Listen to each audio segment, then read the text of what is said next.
ओम नमो भगवते वासुदेवाय। ओम नमो भगवते वासुदेवाय। ओम नमो भगवते वासुदेवाय। नारायणं नमस्कृत्य नरं चैव नरोत्तमं देवीं सरस्वतीं व्यासं ततो जयं मुदीरयेत्। नष्टप्रायेषु भद्रेषु नित्यं भागवत सेवया भगवती उत्तमश्लोके भक्तिर्भवति नैष्टिकी। ओम ज्ञानतिमिरञ्जस्य ज्ञानाञ्जनशलाकये चक्षुरुन्मीलितं येन तस्मै श्रीगुरवे नमः।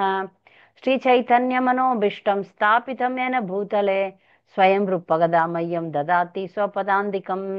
वन्देऽहं श्रीगुरु श्रीयुतपदकमलं श्रीगुरुन् वैष्णवां च श्रीरूपं साग्रजातं सगणरघुनाथान्वितं तां सजीवम् साद्वैतं सावधूतं परिजनसहितं कृष्णचैतन्यदेवं श्रीराधा कृष्णपादान् सगण ललिता श्रीविशाखान्वितं च। हे कृष्णा करुणा सिन्धु दीनबन्धो जगत्पते गोपेश गोपिका कान्त राधा कान्त नमोऽस्तुते। तप्त काञ्चन गौरांगी राधे वृन्दावनेश्वरी वृषभानुसुते देवी प्रणमामि हरिप्रिये। जयदां सुरदौ पङ्गोर्मम मन्दमतेर्गति मत्सर्वस्य पादाम्बोजौ राधा मदनमोहनौ दिव्यत्वृन्दारण्यकल्पदुर्मादग श्रीमद्रत्नाकारो सिंहासनौस्तौ श्रीमद् राधा श्रीलगोविन्ददेवो प्रेस्ते लिपि सेव्यमानो स्मरामि। श्रीमान् रासरसारम्भि वंशी वटतटस्थित कर्षन् वेणुस्वनैर्गोपिर्गोपीनाथ श्रीयस्तु नः। नमः ओं विष्णुपादाय कृष्णप्रेष्ठाय भूतले श्रीमते भक्तिविकास स्वामिनीति नामिने। नमः ओं विष्णुपादाय कृष्णप्रेष्ठाय भूतले श्रीमते भक्तिवेदांत स्वामिनीति नामिने। नमस्ते सारस्वते देवे गौरवाणी प्रचारिणे निर्विशेष शून्यवादी पाश्चात्य देशतारिणे श्री कृष्ण चैतन्य प्रभु नित्यानंद श्री अद्वैत गदाधर शिवासादि गौर भक्तवृंद। हरे कृष्णा कृष्ण कृष्णा हरे हरे हरे राम राम राम हरे हरे।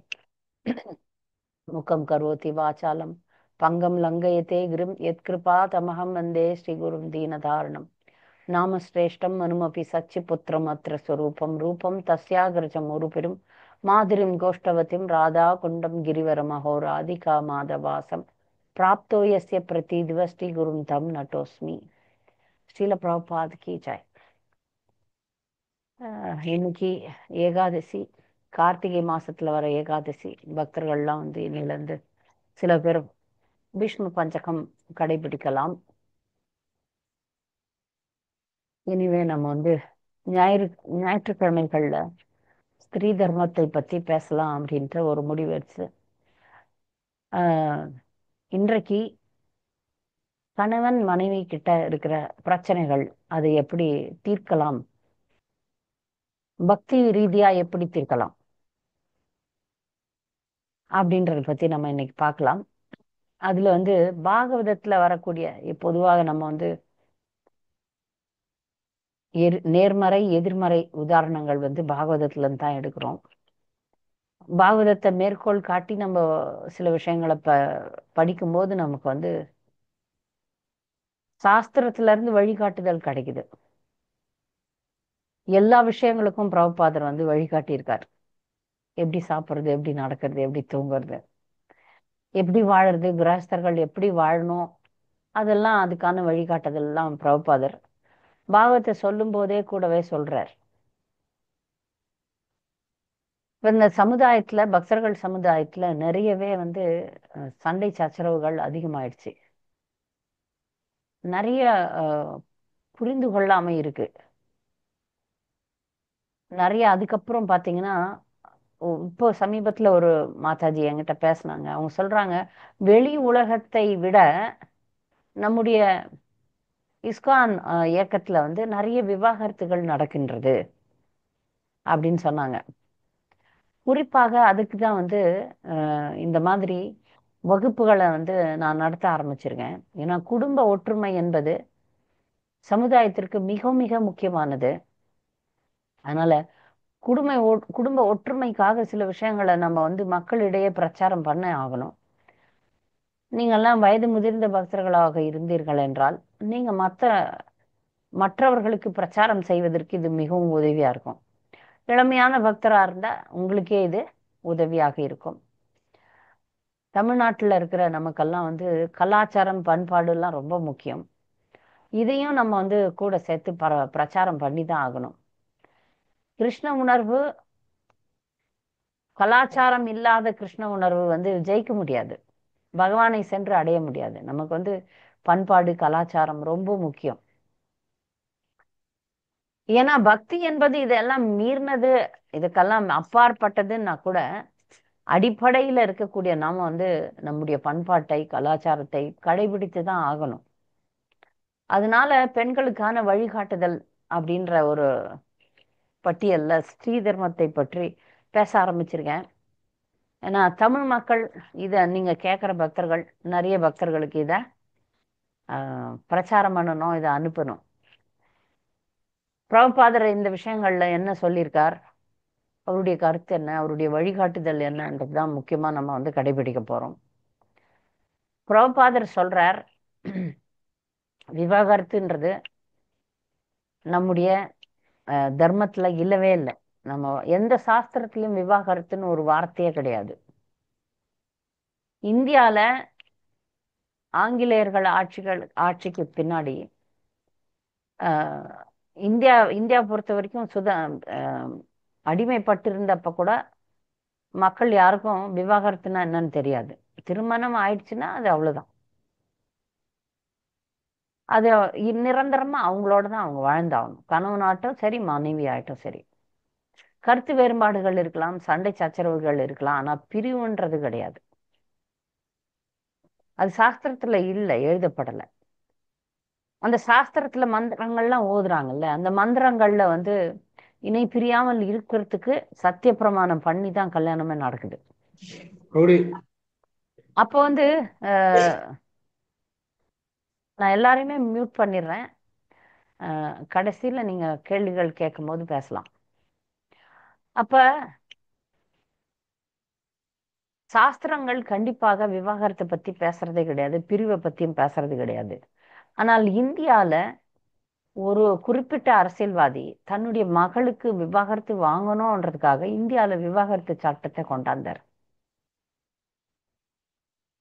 ஒரு அரசியல் காரணத்துக்காக தன் மகளுக்கு விவாகரத்து வாங்கணுன்றதுக்காக அதை ஒரு சட்டமாக கொண்டாந்தார். அதன் பிறகு நாடு வந்து படிப்படியா கீழே இறங்கி ஆரம்பிச்சிடுச்சு. இப்போ நம்ம இயக்கத்திலயும் இது ரொம்ப அதிகமா இருக்கு.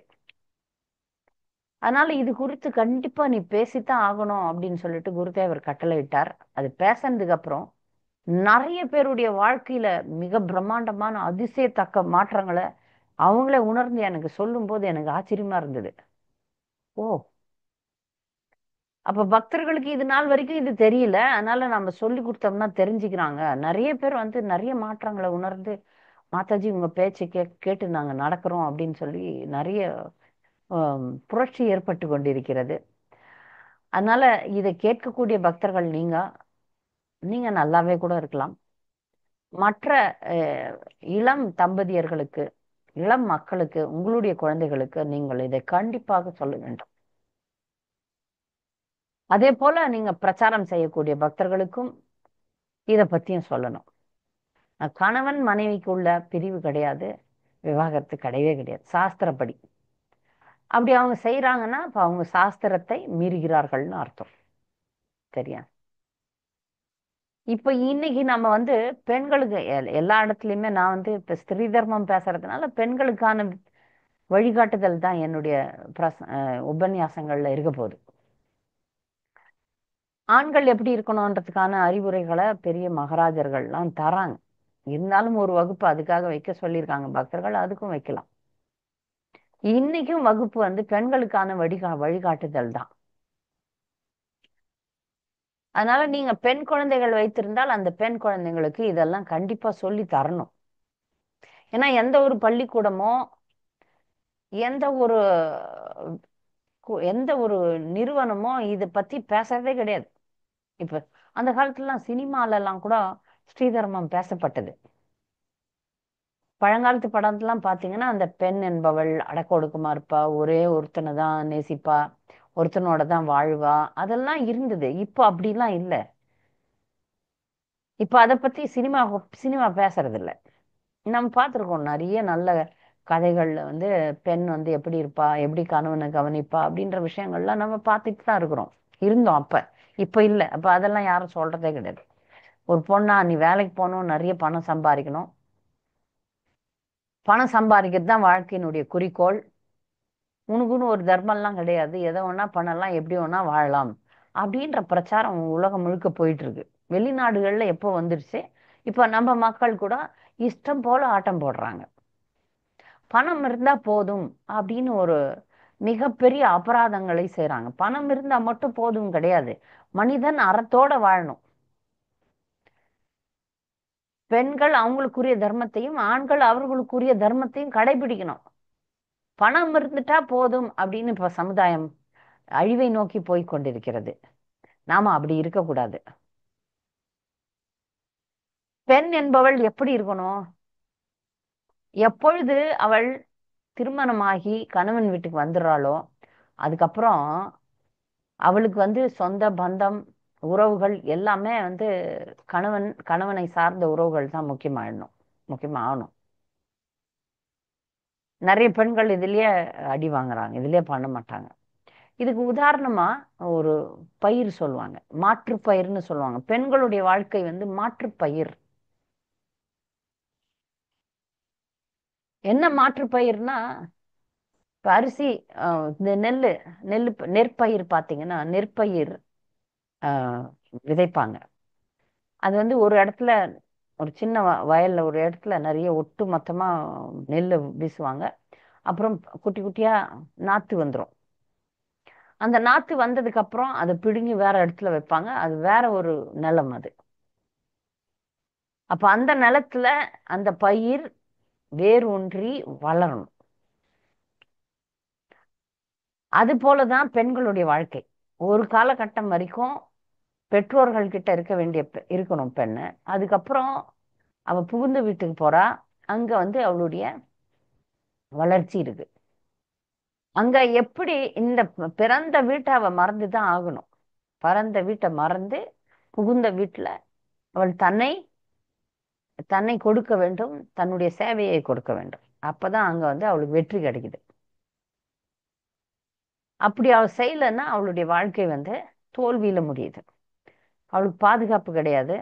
இப்ப காலத்து பெற்றோர்கள்லாம் வந்து ஆஹ், கணவனோட சண்டை போடுறதுக்கும், வீட்டுக்கு வந்தா பெண்ணா வந்துருமா, விட்டுருமா, வேற ஒண்ணு பாத்துக்கலாமா அப்படின்ற லெவல்ல வந்து மக்கள் போயிட்டாங்க.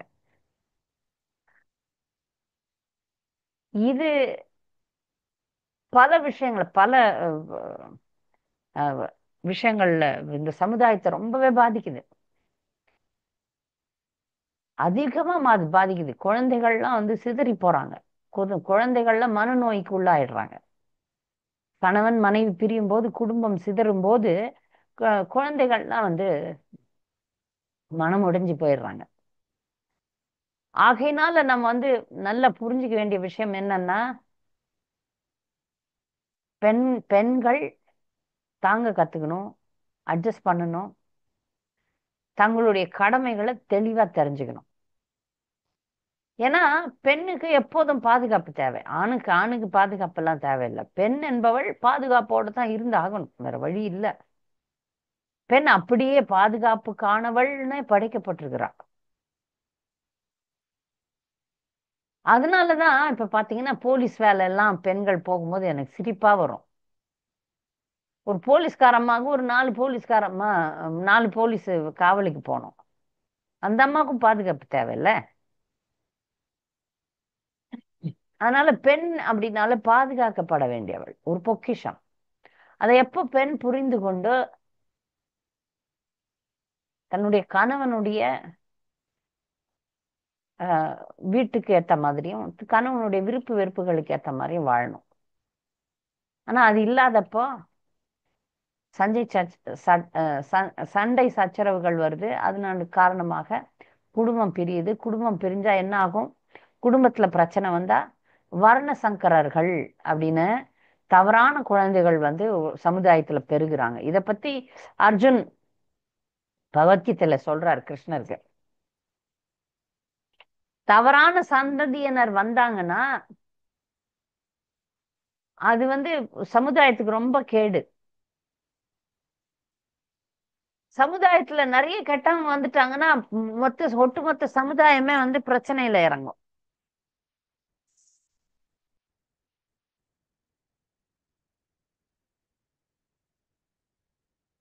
ஒட்டுமொத்த சமுதாயத்துக்குமே வந்து கெட்டவர்கள் நிறைய வளர வளர வர வர சமுதாயத்துல அமைதி குறைஞ்சிரும். அதனாலதான் அர்ஜுன் சொல்றான் பெண்கள் பாதுகாப்பு குறைஞ்சிரும். நம்ம ஆண்களை கொன்னுட்டோம்னா பெண்கள்லாம் விதவை ஆயிடுவாங்க. அதனாலதான் இந்த சண்டை வேண்டான்னு நான் சொல்றேன்னு அர்ஜுனன் சொல்றார். வாழ்க்கையில பெண்களுக்கு எல்லா காலகட்டத்திலயும் வந்து பாதுகாப்பு கண்டிப்பாக தேவைப்படுகிறது. அந்த பாதுகாப்புக்காக அந்த பெண் தன்னுடைய கணவனை சார்ந்துதான் வாழ வேண்டும். கணவன் வந்து இப்ப ஆண் பெண்ல ரெண்டு பேர்ல ஒப்பிட்டு பார்க்கும்போது பெண் வந்து உணர்ச்சி வசப்படக்கூடியவள். அதனால அவ அறிவுபூர்வமா சிந்திக்க முடியாது. பிரபுபாதர் நிறைய இடங்கள்ல பெண்கள் குறைந்த புத்தி உடையவர்கள் அப்படின்னு சொல்லிட்டு சொல்றாரு. அப்ப சில பெண்களுக்கெல்லாம் கோபம் வந்துடும். நாங்க தான் போய் மேல ஸ்பேஸ்க்கே போய் உக்காந்துக்கிறோமே. நாங்க விஞ்ஞானிகளா இருக்கிறோம், என்ஜினியர்களா இருக்கிறோம், டாக்டர்களா இருக்கிறோம், டீச்சர்களா இருக்கிறோம், அதுவா இருக்கிறோம், இதுவா இருக்கிறோம். எதுவா இருந்தாலும் ஒரு இக்கட்டான சூழ்நிலையில முடிவெடுக்கக்கூடிய திறமை பெண்களுக்கு கிடையாது. ஏன்னா பெண்கள் உணர்ச்சி வசப்படக்கூடியவர்கள். அந்த உணர்ச்சி வசப்படக்கூடியதுனால அறிவு வந்து குறைச்சல் தான். ஆணோட ஒரு பெண்ணை ஒப்பிட்டு பார்க்கும்போது அறிவு என்பதுக்கு படிச்சு பட்டம் பெறுதல் தான் அறிவுன்னு நினைக்கப்படாது. ஒரு சூழ்நிலையை எப்படி கையாள்வது அப்படின்றது முக்கியம். அது நீங்க தேவி தேவரா இருந்தா கூட பெண்ணுன்னா பெண்ணுதான், ஆணுன்னா ஆணுதான். அது இதை காட்டுறதுக்காக பெண்கள் குறைந்த புத்தி உடையவர்கள், அவங்களால தக்க நேரத்துல முடிவு எடுக்க முடியாது, அதனால அவங்க எப்போதும் பாதுகாப்புல இருக்க வேண்டும், அதனால எப்பொழுதும் கணவனோட பணிவோட இருக்கணும், சண்டை போடக்கூடாதுன்றதுக்கு பாகவதத்துல ஒரு வரலாறு. அது அந்த உலகத்தினுடைய அம்மா அப்பாவே நடிச்சு காட்டுறாங்க. உலகத்துக்கு அம்மா அப்பா இருக்கிறாங்கல்ல, உலகத்தின் உண்மையான அம்மா அப்பா ராதாராணியும் கிருஷ்ணரும் தான்.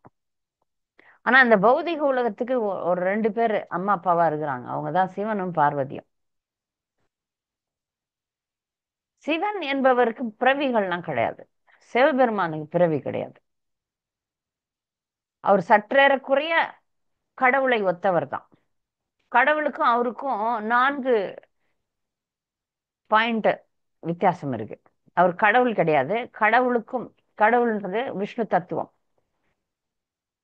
விஷ்ணு தத்துவம் சிவபெருமான் கிடையாது. அவரு சிவ தத்துவம்னு ஒரு தத்துவத்துல இருக்கிறார். அதுலயும் அவருக்கு வந்து சிவபெருமானுக்கு மரணம் கிடையாது. இந்த உலகத்துல அவர் லீலை புரிவதற்காக அவரும் வரார். ஆனால் அவருடைய நிரந்தர மனைவி ஆகிய பார்வதி பல ஜென்மங்கள் பல பிறவிகள் எடுக்கிறாங்க. அப்போ அப்படி ஒரு பிறவி எடுக்கும் போதுதான் அவங்க வந்து பிரஜாபதியினுடைய மகளாக அவதரிக்கிறாங்க. நாம ஏற்கனவே பாகவதத்துல தேவஹூதி பத்தி பார்த்தோம். இந்த பெண்கள் பட்டியல்ல தேவஹூதி பார்த்தாச்சு. தேவஹூதி யாருன்னா ஸ்வயம்பு மனுவனுடைய மகள். ஸ்வயம்பு மனுக்கு வந்து 3 மகள்கள். தேவஹூதி, ஆஹூதி, பிரசூத்தின்னு 3 பெண்கள். அந்த 3 பெண்ல கடைசி பெண் அந்த பிரசூதி அப்படின்றவங்கள வந்து தக்ஷனுக்கு மனைவியா கொடுக்குறாங்க. தக்ஷன் யாருன்னு பாத்தீங்கன்னா ஒரு விஷ்ணு பக்தன். அவர் பக்தர் பக்தரா இருக்கிறாங்க. நிறைய பேர் பக்தர்கள் தான். ஆனா அவங்களோட சேர்ந்து கர்வம் அப்படின்ற கலை வளர்ந்துரும். நிறைய பக்தர்களை நம்ம இஸ்கான் பக்தர்களை கூட நிறைய பாக்குறேன் நானு. நாங்க பக்தர்கள் அப்படின்ற ஒரு கர்வமும் கூட வந்துரும், வருது, இருக்கு. அந்த மாதிரி ஒரு பக்தன் தான் பிரஜாபதி தக்ஷன். பிரஜாபதி தக்ஷன் அப்படின்றது வந்து தக்ஷனுடைய வேலை என்னன்னா இந்த உலகத்துல வந்து நிறைய மக்கள் தொகையை பெருக்கணும்.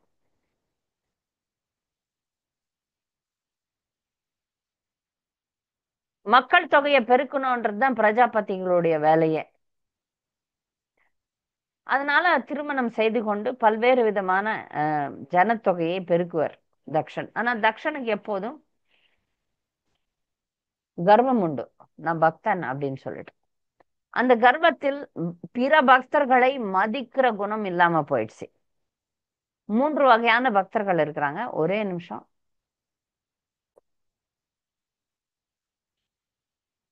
இப்ப பிரஜாபதி தக்ஷனுக்கு கலை ஏற்பட்டது. கலைன்னா அப்போ பக்தி பக்தி வளரும் போது கூடவே வந்து களை செடி வளரும், முள்ளு செடி வளரும். பக்தி செடி வளருதுன்னா கூட முள்ளு செடி வளரும். அந்த மாதிரி முள்ளு செடி வந்து அகங்காரம். இந்த அகங்காரத்தை வளர்த்துக்கிட்டே போறான் தக்ஷன்.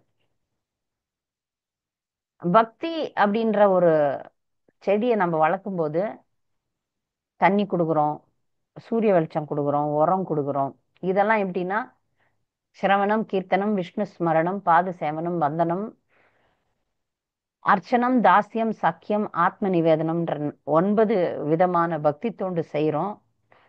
அந்த பக்தி செடிக்கு தண்ணி ஊத்துறோம், எல்லாமே பண்ணி அதை வளர்க்குறோம். பக்தர்கள் கொஞ்சம் வளர வளர வளர அவங்களுடைய கூடவே அவங்க இதயத்துல இருக்கக்கூடிய மற்ற விஷயங்கள், பெருமை, அகங்காரம், பொறாமை, கோபம், அதற்கான விதைகள்லாம் இதயத்துல இருக்கு. அதோட சேர்ந்து வளர ஆரம்பிச்சிடுது. அந்த மாதிரி தக்ஷனுக்கு வந்து கர்வம் வளர ஆரம்பிச்சிருச்சு. நான் பாரு எவ்வளவு பெரிய ஆள் நானு, நான் வந்து உலகத்துல வந்து சிருஷ்டிகர்த்தா, நானும் ஒரு பிரம்ம மாதிரி அப்படின்னு சொல்லி ஒரு கர்வத்துல இருக்கிறான். அவனுக்கு வந்து பிரஜாபதி தக்ஷாக்கு 16 பெண்கள். அந்த 16 பெண்கள்ல 13 பெண்ணை வந்து தர்மதேவனுக்கு கொடுத்துடுறாரு. மீதி 3 பெண்கள்ல ஒரு பெண் வந்து அக்னிக்கு, ஒரு பெண் வந்து வேற ஒரு தேவனுக்கு, இன்னொரு பெண் ஆகிய கடைசி பெண்ணு 16வது பெண் வந்து சிவபெருமானுக்கு கொடுக்கணும் அப்படின்னு சொல்லிட்டு பிரம்மா சொல்றார். தக்ஷன் பிரம்மாவை எப்பவுமே மதிப்பான், ஏன்னா அப்பா. ஆனா சிவபெருமான் யாருன்னு தெரியாததுனால சிவபெருமான அவனுக்கு பிடிக்காது. பல நேரங்கள்ல பக்தர்கள் நாம கூட நிறைய தப்பு பண்ணுவோம். எந்த பக்தர் எந்த நிலையில இருக்கிறாங்கன்னு தெரியாம அபராதங்களை அள்ளி விடுறது. எப்பவுமே பக்தர்கள் தன்னடக்கமா இருக்கணும். ஒருத்தர் நல்லா புரிஞ்சுக்கிட்டு அவங்களுக்கு வந்து ஏதோ அறிவுரை கொடுக்கறதா, அவங்கள சரியா நினைக்கிறதா தப்பா நினைக்கிறதான்றதெல்லாம் அதுக்கப்புறம் பார்த்துக்கணும். இப்படி பார்த்தோன்னே எடை போடுறது கிடையாது. சிவபெருமான கடைசி வரைக்கும் புரிஞ்சுக்கல தக்ஷன். சிவபெருமான் ஒரு எளிமையான பக்தர். 12 மகாஜன்ல ஒருத்தர், இருக்கிற வைஷ்ணவர்கள்லயே உயர்ந்தவர். வைஷ்ணவானாம் யதா சம்போ 12 மகாஜன் நீங்க சொன்னீங்க, அதுல யார் நம்பர் ஒன்னுன்னா சிவபெருமான் தான். மிக உயர்ந்த பக்தன். ஆனா அதை காட்டிக்காம கருணையின் காரணத்தினால பூதகணங்கள், பேய் பிசாசுகள் அதுக்கெல்லாம் வந்து அவரு அவர் ஏன்னா அவர் வந்து ஆசுதோஷ், எளிமையா உருகக்கூடியவர். இந்த கதி இல்லாதவங்கள்லாம் எடுத்துக்கிட்டு வாழறவர். அதனால்தான் சுடுகாட்டுல எதுக்கு இருக்கிறாருன்னா, இந்த உடல் இன்னைக்கு இல்ல நாளைக்கு சுடுகாட்டுக்கு தான் போகும் மக்களுக்கு சொல்றதுக்காக. அதனால நாம எங்க வாழ்ந்தாலும் அதை பத்தி பிரச்சனை இல்லை. நம்மலாம் வீடு வேணும், பங்களா வேணும் அப்படின்ட்டு ரொம்ப இதா இருக்கிறோம். எனக்கு வீடு கூட தேவையில்லை, வீடு இல்லாமல் கூட இருக்கலாம் அப்படின்னு சொல்லி காட்டுறதுக்காக சுடுகாட்டுல வாழறாரு. அந்த சாம்பலை எடுத்து பூச்சிக்கிறதுக்கு இந்த உடல் எப்படி சாம்பலா தான் ஆக போகுதுன்னு சொல்றதுக்காக அப்படி வாழறாரு. பிரம்மாவுக்கு தெரியும் சிவபெருமான் யாருன்ட்டு, ஆனா தக்ஷனுக்கு தெரியாது. மற்ற பெண்கள் எல்லாம் பெரிய பெரிய தேவனுக்கும் அதுக்கு இதுக்கு கொடுத்துட்டோம் அப்படின்னு நினைச்சுக்கிட்டு கடைசி பெண்ணு தான் பிரியமான பெண். சதி தான் ரொம்ப பிரியமானவள். அவளை யாருக்கு கொடுக்கலாம் அப்படின்னும் போது பிரம்மா சொல்றாரு, இவளுக்கு நிரந்தர கணவனே சிவபெருமான் தானே. அவரு புரியல, தக்ஷனுக்கு புரியல. நீங்க சொல்றீங்கன்ட்டு அப்பா சொன்னா கேட்டுதானே ஆகணும். ஆனால் நீங்க சொல்றீங்கன்னு தரேன், அவனுக்கு கொடுக்க எனக்கு பிரியமில்லைன்னு உள்ள எண்ணம், உள் எண்ணம், வெளியே சொல்லல. திருமணம் முடிச்சு கொடுக்குறாரு. இதெல்லாம் பாகவதத்துல வர்ணனை இருக்கு. ஒரு முறை மேல் உலகத்துல, இதெல்லாம் மேல் உலக லீலை தானே. மேல் உலகத்துல மிகப்பெரிய அஹ், இது கூட்டம் நடக்குது. தேவர்கள் கந்தர்வர்கள் அவங்க எல்லாம் எல்லாம் சேர்ந்து ஒரு மிகப்பெரிய விழா மாதிரி ஒரு கெட் டுகெதர்னு வச்சுக்கோங்களேன், அப்படி நடக்குது. அந்த கூட்டத்துல அந்த சபையில எல்லாருமே வந்திருக்காங்க. பெரிய ரிஷி முனிவர்கள் தேவர்கள் எல்லாரும் வந்திருக்காங்க. ம். பிரம்மதேவன் இருக்கிறார், சிவன் இருக்கிறார். அப்ப கடைசியா பெருமைக்கு தற்பெருமை நிறைய உள்ள பிரஜாபதி தக்ஷன் அங்க நுழையிறான் அந்த சபையில. தக்ஷன் எப்படின்னா, இப்ப பிரஜாபதிகள்லாம் ஒரு விதத்துல ஒரு பெரிய பெரிய பதவிகள்ல இருக்கிறவங்க. பக்தி வளர்ந்ததனுடைய காரணம், அதாவது பக்தியில பக்தி பாதையில நீங்க பாத்தீங்கன்னா நிறைய நிறைய மாற்றங்கள் ஏற்படும். மனிதர்கள் எப்ப நீங்க ஜெபம் பண்ண ஆரம்பிச்ச உடனே முகம் பளபளப்பா இருக்கும். சில விஷயங்கள் அப்பவே கூடவே வரும். ஜெபம் பண்ண பண்ண தெளிவு இருக்கும், மன தெளிவு இருக்கும், ஆரோக்கியம் கிடைக்கும். சில பேருக்கு பணம் காசு கூட கிடைக்கும், புகழ் கிடைக்கும். இதெல்லாம் உண்டு. பிரஜாபதி தக்ஷன் இப்போ பெரிய பதவி வேற. அது மட்டும் இல்லாம இப்படி ஒரு சூரியன் மாதிரி ஜொலிக்கிறானாம். பாகவதம் வர்ணிக்குது.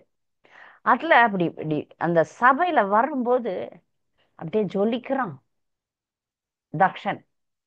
அப்ப மற்ற தேவர்கள்லாம் எழுந்து நின்று, தக்ஷா வராரு தக்ஷா வராருன்னா எழுந்து நின்று வணக்கம் செலுத்துறாங்க. பிரம்மா எழுந்து சொல்ல முடியாது, ஏன்னா பிரம்மா அப்பா. ஒரு மகன் வரான்னா அப்பா எழுந்து வணக்கம் சொல்றது இல்லை, பாப்பான்னு சொல்லலாம், அவ்வளவு. ஆனா சிவன் மருமகன். சிவன் பிரம்மாவோட பெரியவர். ஆனாலும் இப்ப இங்க உலக உலகத்துல ஒரு பதவி இருக்கிறது இல்லை, அதனால சிவபெருமான் பிரம்மாவுக்கு வணக்கம் செலுத்துவார். ம். ஏன்னா பிரம்மா தான் உலகத்தை பொறுத்த வரைக்கும் அப்பா. உண்மையான ரீதியில மிக உயர்ந்த நிலையில இருக்கிறவர் சிவபெருமான் தான். அது பிரம்மா கூட தெரியும். அதுக்கெல்லாம் மேல விஷ்ணு. அது அவங்க ரெண்டு பேருக்குமே தெரியும். இப்ப சிவபெருமான் தக்ஷன் வந்தப்ப எழுந்து நிக்கல. ஏன்னா அவரை மதிக்க கூடாதுன்ற அகம்பாவம் கிடையாது. சிவபெருமான் எப்பொழுதும் சதா சர்வ நேரமும் பகவானை தியானம் பண்றவர். சங்கர்ஷ்ணரை தியானம் பண்ணி கொண்டிருக்கக்கூடிய மிகப்பெரிய பக்தன். அவருடைய எண்ணம், சொல், செயல், சிந்தனை எல்லாமே கிருஷ்ணர் தான். ஸ்ரீராம ராமேதி ரமே ராமே மனோரமே சகசநாம தத்துல்யம் ராமநாம வரானனே. அதேதான் ஜபம் அவருக்கு. சிவபெருமானுக்கு கிருஷ்ணர், விஷ்ணு, ராமர் இவங்களை தவிர வேற சிந்தனையே கிடையாது. அந்த ஆழ்ந்த சிந்தனையில இருந்ததுனால மாமனார் வந்தார பார்க்கல. சில நேரத்துல நம்ம கூட சில நேரத்துல பீட் பேக் எடுத்துட்டு உலகத்துல என்ன நடக்குதுன்னு தெரியாம போயிடுறோம்ல. ஜபம் பண்ணிட்டே இருப்போம் சில நேரங்கள்ல. அவர் எப்பொழுதுமே உலகத்துல என்ன நடக்குதுன்றதை பார்க்காமல் எப்போதும் தியானத்துல இருக்கக்கூடிய மகா பாகவதன்.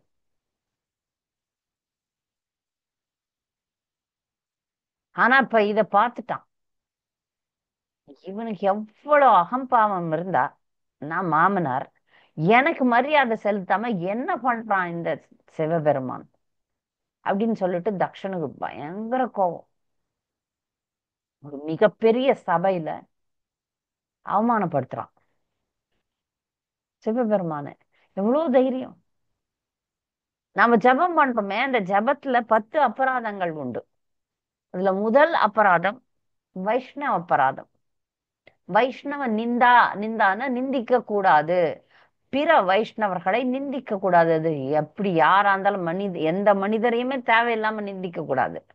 அதுல பக்தர்களை நிந்தனை பண்ணோம்னா நாம அழிஞ்சோன்னு அர்த்தம்.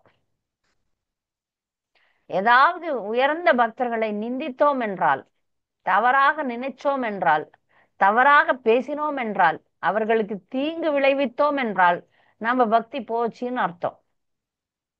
நாமளே அழிஞ்சோன்னு அர்த்தம். இங்க தக்ஷனுக்கு கண்ணு தெரியல. ஒரு பக்கம் வளர்றேன்னு நினைக்கிறான், ஆனா ஒரு பக்கம் கீழே இறங்குறான். பாவம்.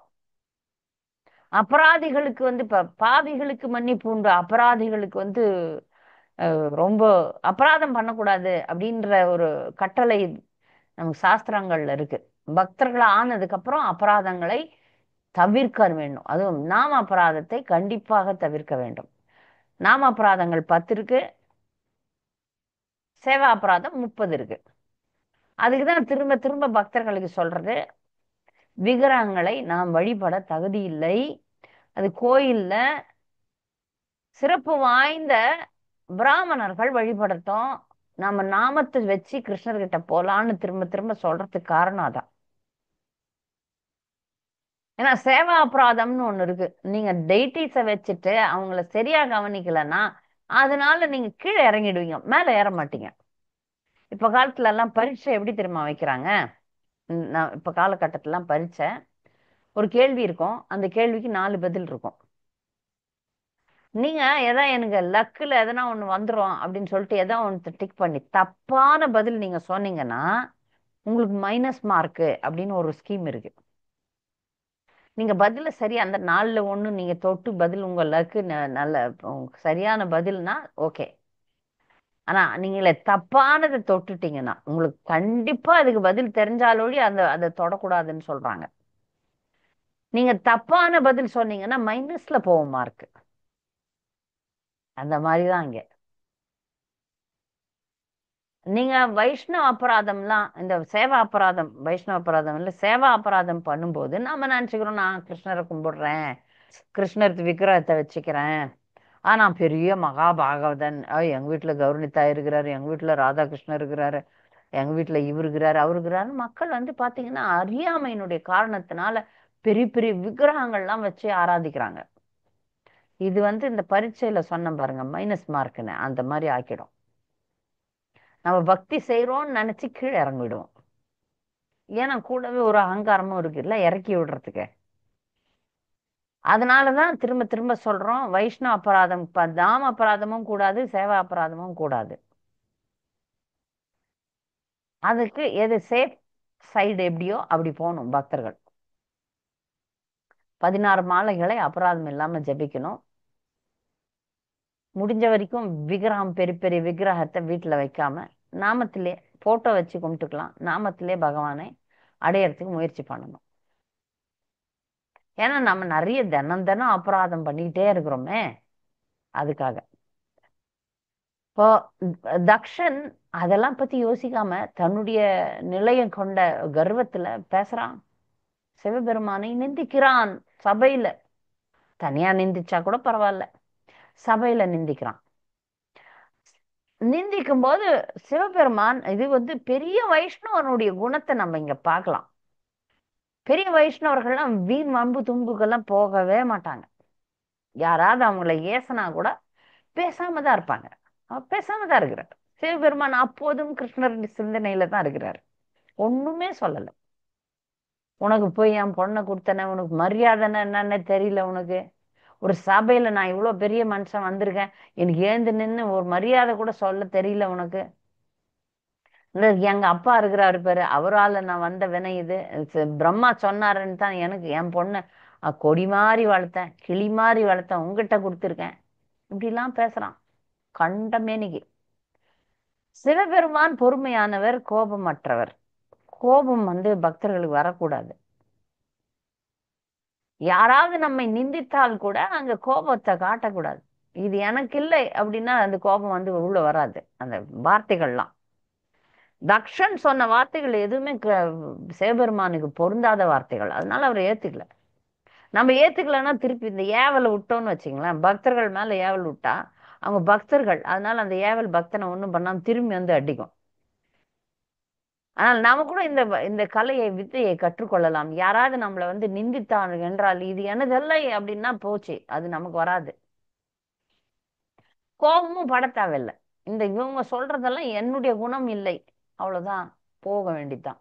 திரும்ப வார்த்தைக்கு திருப்பி அவங்க வந்து இப்போ முக்கியமா சண்டைக்கு வர்றவங்க எல்லாம் நம்மள நோண்டி நம்மளை குறை சொல்லி ரியாக்ஷனை பார்த்து சண்டை போடுறதுக்கு தானே இருக்கிறாங்க. ரியாக்ஷனே இல்லைன்னா ஒண்ணும் கிடையாது, சரியா போச்சு. மலையை பார்த்து நாய் குலைச்சிட்டு போக வேண்டியதான்.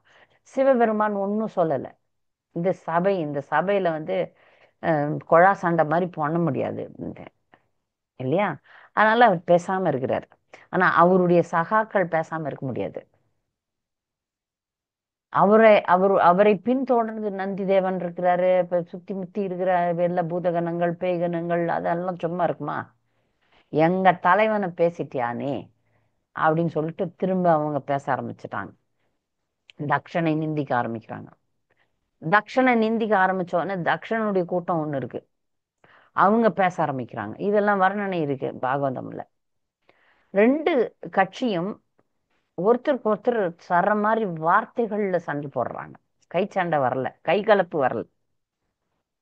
அவன் போஷி தெரியும், நீ இப்படி கேடு கட்டவன், அது இது இப்படி அப்படி அப்படி பேசி பேசி பேசி பேச்சுவார்த்தை அதிகமாகும் போது சிவபெருமான் தலையிடுகிறார். சொல்றார், எல்லாரும் பேசாம இருங்க. தன்னுடைய பின்பற்றுபவர்களை சொல்றார், பூதகணங்கள் நந்தி அவங்களெல்லாம் சொல்றார், பேசாம இருங்க, சண்டை வேண்டாம், சொல்லிட்டு போட்டோம். தக்ஷன் என்னன்னா சொல்லட்டும், என்ன பிரச்சனை கிடையாது, பேசாம இருங்க அப்படின்னு கேட்கல. அது கேட்கலன்னும் போது சண்டை முத்தும் போது அங்கிருந்து பேசாம போயிடுறாரு சிவபெருமான். ஆனா பாருங்க, வார்த்தைகள் வாயிலிருந்து வெளியே வந்த பிறகு அது அவ்வளவுதான், அது ஒண்ணும் பண்ண முடியாது. அதனாலதான் எந்த ஒரு சொல்லும் இப்போ இதுல இருந்து அம்பு வெளியே போயிடுச்சுன்னு வச்சுங்க, அது திரும்பி வாங்க முடியாது. அது போல வாயிலிருந்து வெளியே போற வார்த்தைகள் திரும்ப உள்ள போட முடியாது. வெளியே போச்சுன்னா போச்சுதான். இந்த வார்த்தைகள் தப்பா பேசின இந்த வார்த்தைகள்லாம் இருக்கு, அது என்னைக்காவது வந்து வேலை செய்யும். நாம் செய்யும் அனைத்து காரியங்களும் அப்படிதான் இருக்கும், அது நமக்கே திருப்பி வந்து அடிக்கும்.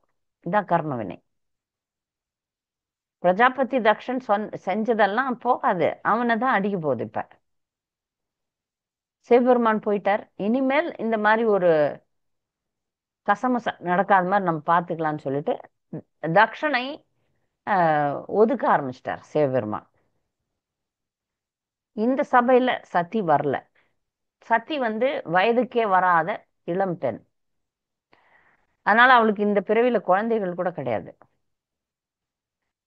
ஆனா பல ஆசைகள் உள்ள ஒரு பெண், எப்படி இந்த பௌதிகத்துல பெண் எப்படி இருப்பா அந்த மாதிரி ஒரு கதாபாத்திரம் சதி இது.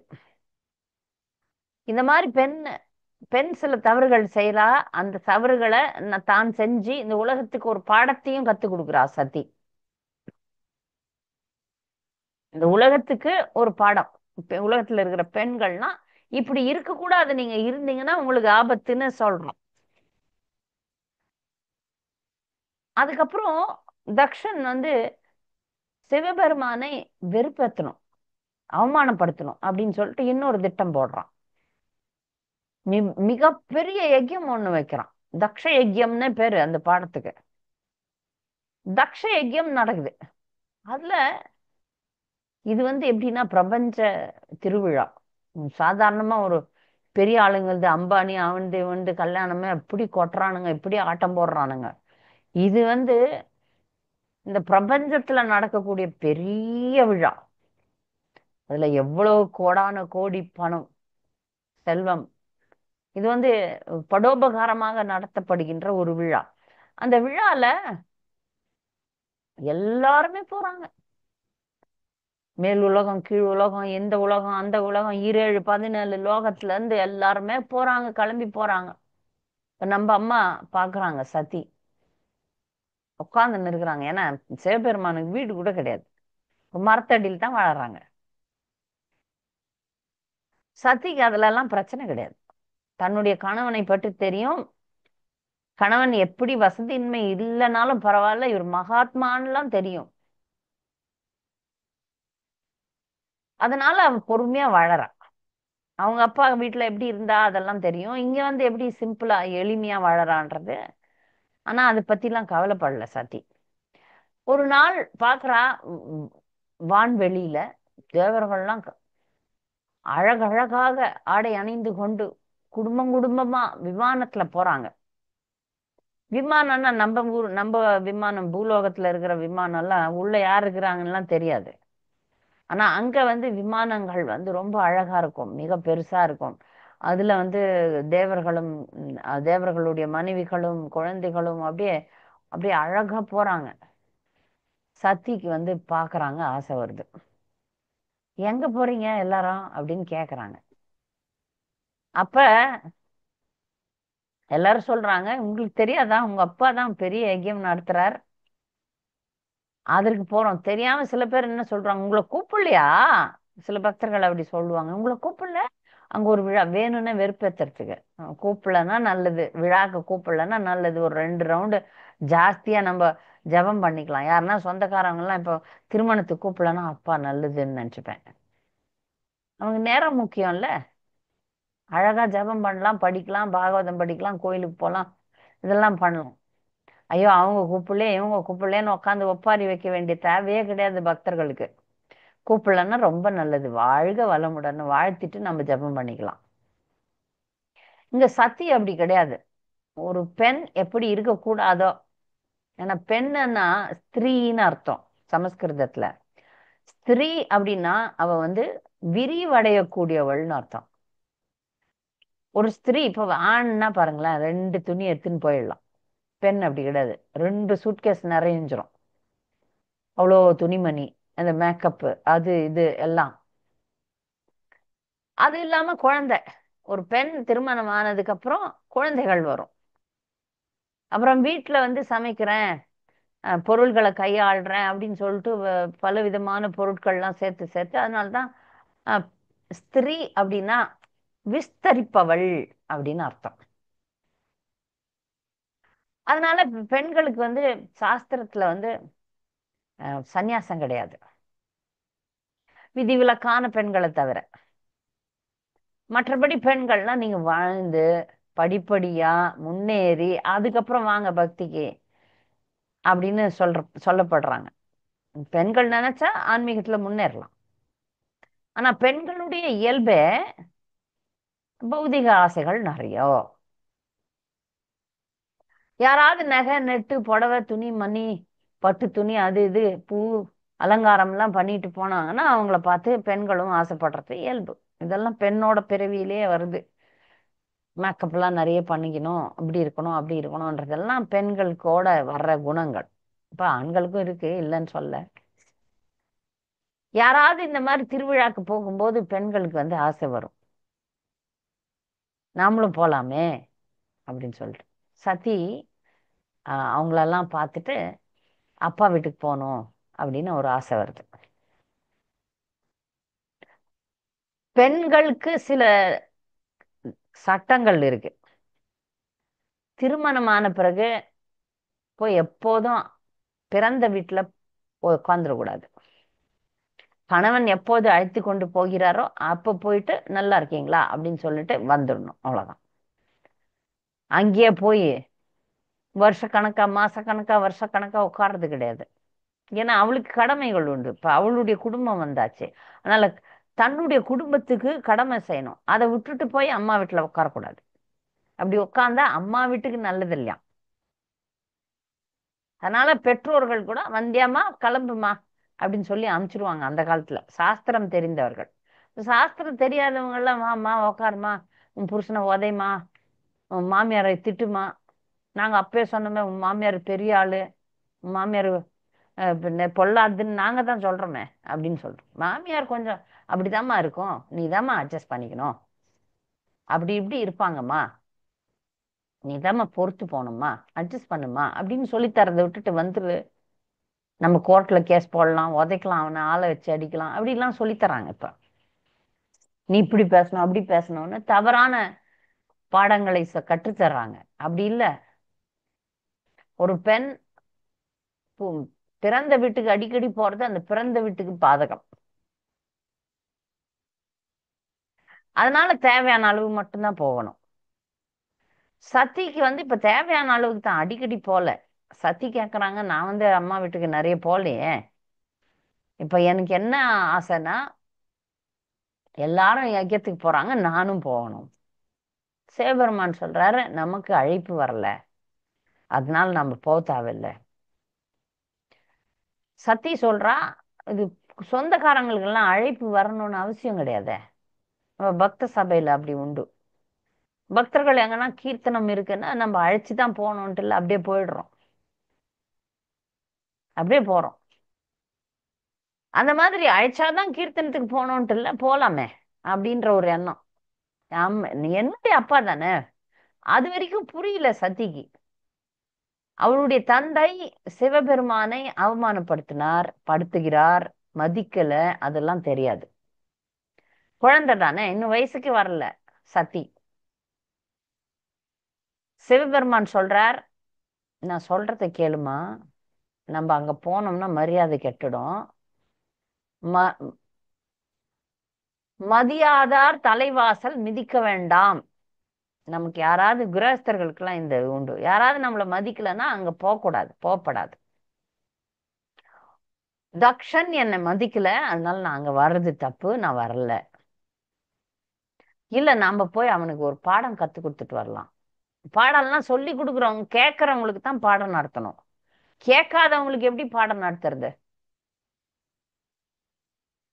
கிருஷ்ண உணர்வு கேட்கறவங்களுக்கு சொல்லலாம், கேட்காதவங்களுக்கு ஒரு முறை சொல்லலாம், ரெண்டு முறை, மூணாவது முறை அவங்க நம்மள அடிப்பாங்க. இவர் சொல்றாரு, அவனுக்கு புரியாது, நம்ம சொல்லி கொடுத்தா கூட அவனுக்கு புரியாது. ஏன்னா விநாசகாலே விபரீத புத்தி. அவன் அழிய போறான், அதனால அவன் புத்தி அழிவை நோக்கி போய் கொண்டிருக்கிறது. நான் சொல்றத நீ கேளுமா. பொதுவா கணவன் மனைவி பிரச்சனை இல்ல, பிரச்சனைகள் அதிகமாகிறது காரணம் என்னன்னா, கணவனாட்டும் சரி மனைவி ஆகட்டும் சரி, வாயை திறந்துடுவாங்க, காதை மூடிடுவாங்க.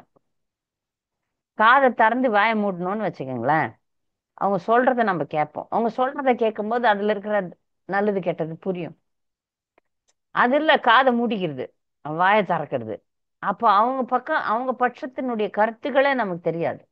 ஆனா வெறும் நாம தான் நாங்க நாங்க நாங்க நாங்க சில பெண்கள் பார்த்திருக்கேன், அப்படியே நான் ஸ்டாப் பேசுவாங்க. பேசாம இருந்தாலே பாதி பிரச்சனை முடிஞ்சிடும். அடிக்கடி பெண்களுக்கு நான் சொல்றது, பேசாம இருக்க கத்துக்குங்க, மௌன விரதம் இருங்க, ஜெபம் மட்டும் பண்ணுங்க. அவங்க அடுத்த பார்ட்டி என்ன சொல்றாங்கன்னு காது கொடுத்து கேளுங்களேன். இங்க மைக்க நீங்க ஆன் பண்ணீங்கன்னா நான் பேசுறது உங்களுக்கு காதுல விழாது. அதனால வாயை மூடி காதை திறக்கணும்.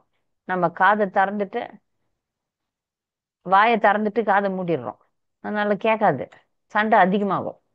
நீ என்ன சொல்றது, நான் என்ன சொல்றது, எப்படிப்பட்ட சண்டையா இருந்தாலும் 1 மணி நேரத்துக்கு மேல தாங்க கூடாது. அதுக்கப்புறம் நீங்க சமாதானம் ஆயிடணும்.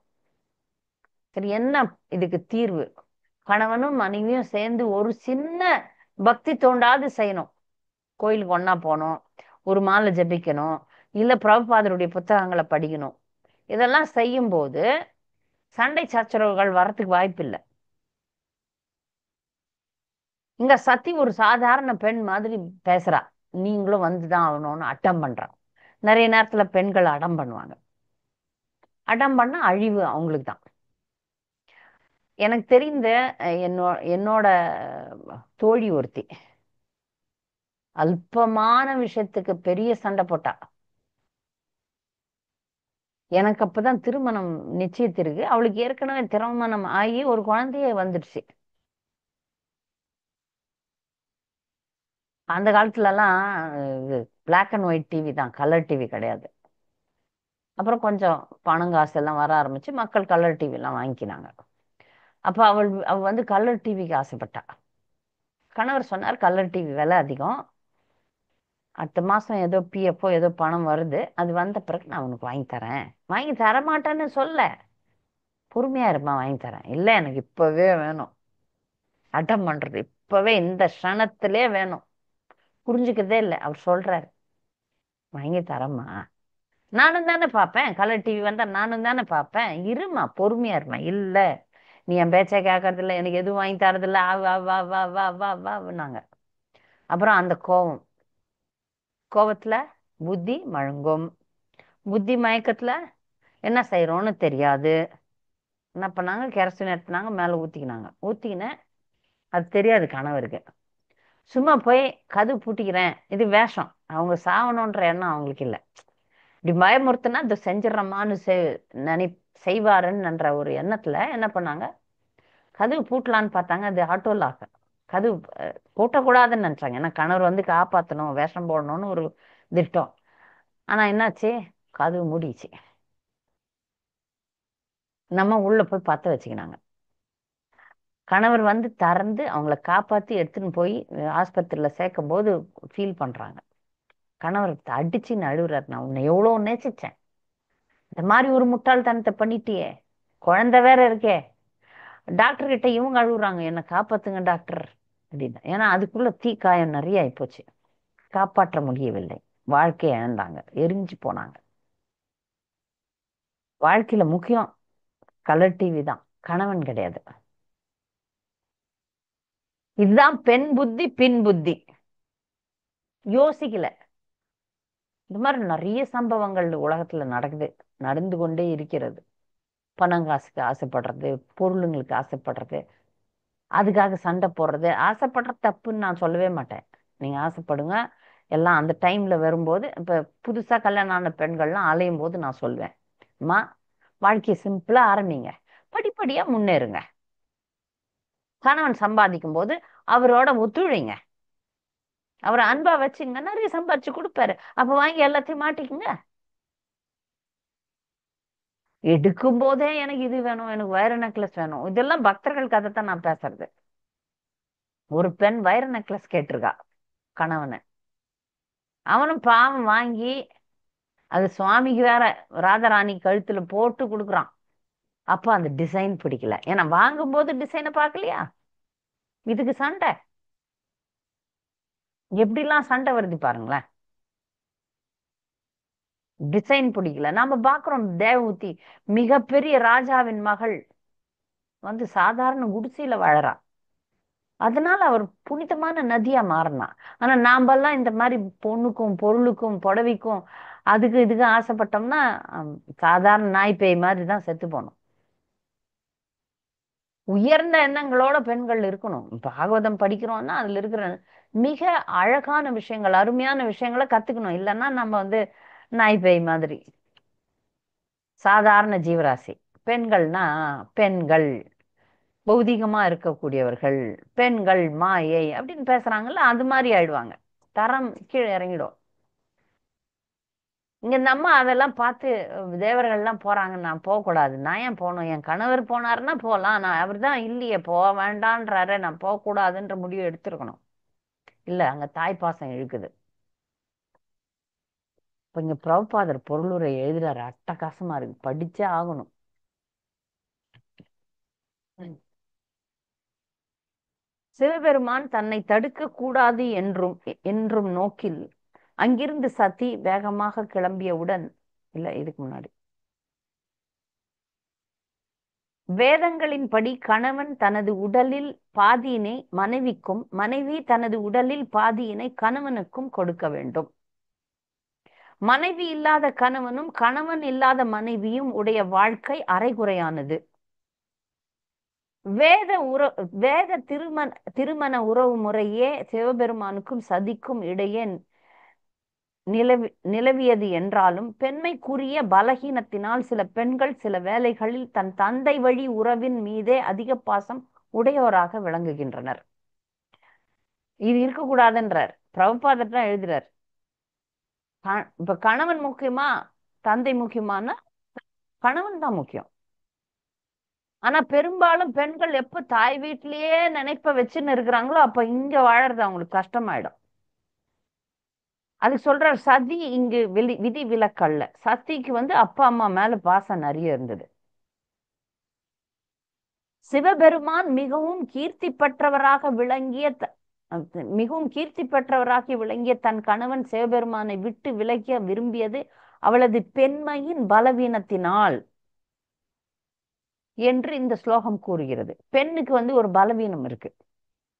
அதாவது புத்தி கம்மி, உணர்ச்சி வசப்படக்கூடியவள். அதனால சிவபெருமானை விட்டுட்டு நான் மட்டும் போறேன் அப்படின்னு ஒரு முடிவு எடுக்கிறார். கணவன் மனைவி இருவருக்கும் இடையேயான உறவில் கூட சில நேரம் பெண்மையின் பலவீனம் தலை தூக்குகிறது. கணவன் மனைவி இருவருக்கும் இடையிலே பிரிவு பெண்ணின் நடத்தையினாலும் விவாகரத்து போன்ற பெண்ணின் திடக்குறவினால் ஏற்படுகிறது. விவாகரத்து எதனால் ஏற்படுது? பல நேரங்கள்ல பெண்கள் காரணமா இருக்கிறாங்கன்னு சொல்றார் பிரபுபாதர்.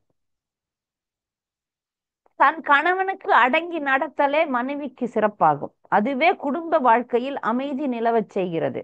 சிவபெருமான் சத்தி போன்ற உயர்ந்த கணவன் மனைவிக்கு இடையே கூட சில வேளைகளில் கருத்து வேற்றுமை ஏற்படலாம். சிவபெருமான் சத்தி போன்ற பெரிய ஆளுங்க அவங்க. அங்க கூட கருத்து வேற்றுமை ஏற்படலாம். அதற்காக ஒரு மனைவி தன் கணவின் பாதுகாப்பின்றி எக்காலத்திலும் பிரிந்து செல்லக்கூடாது.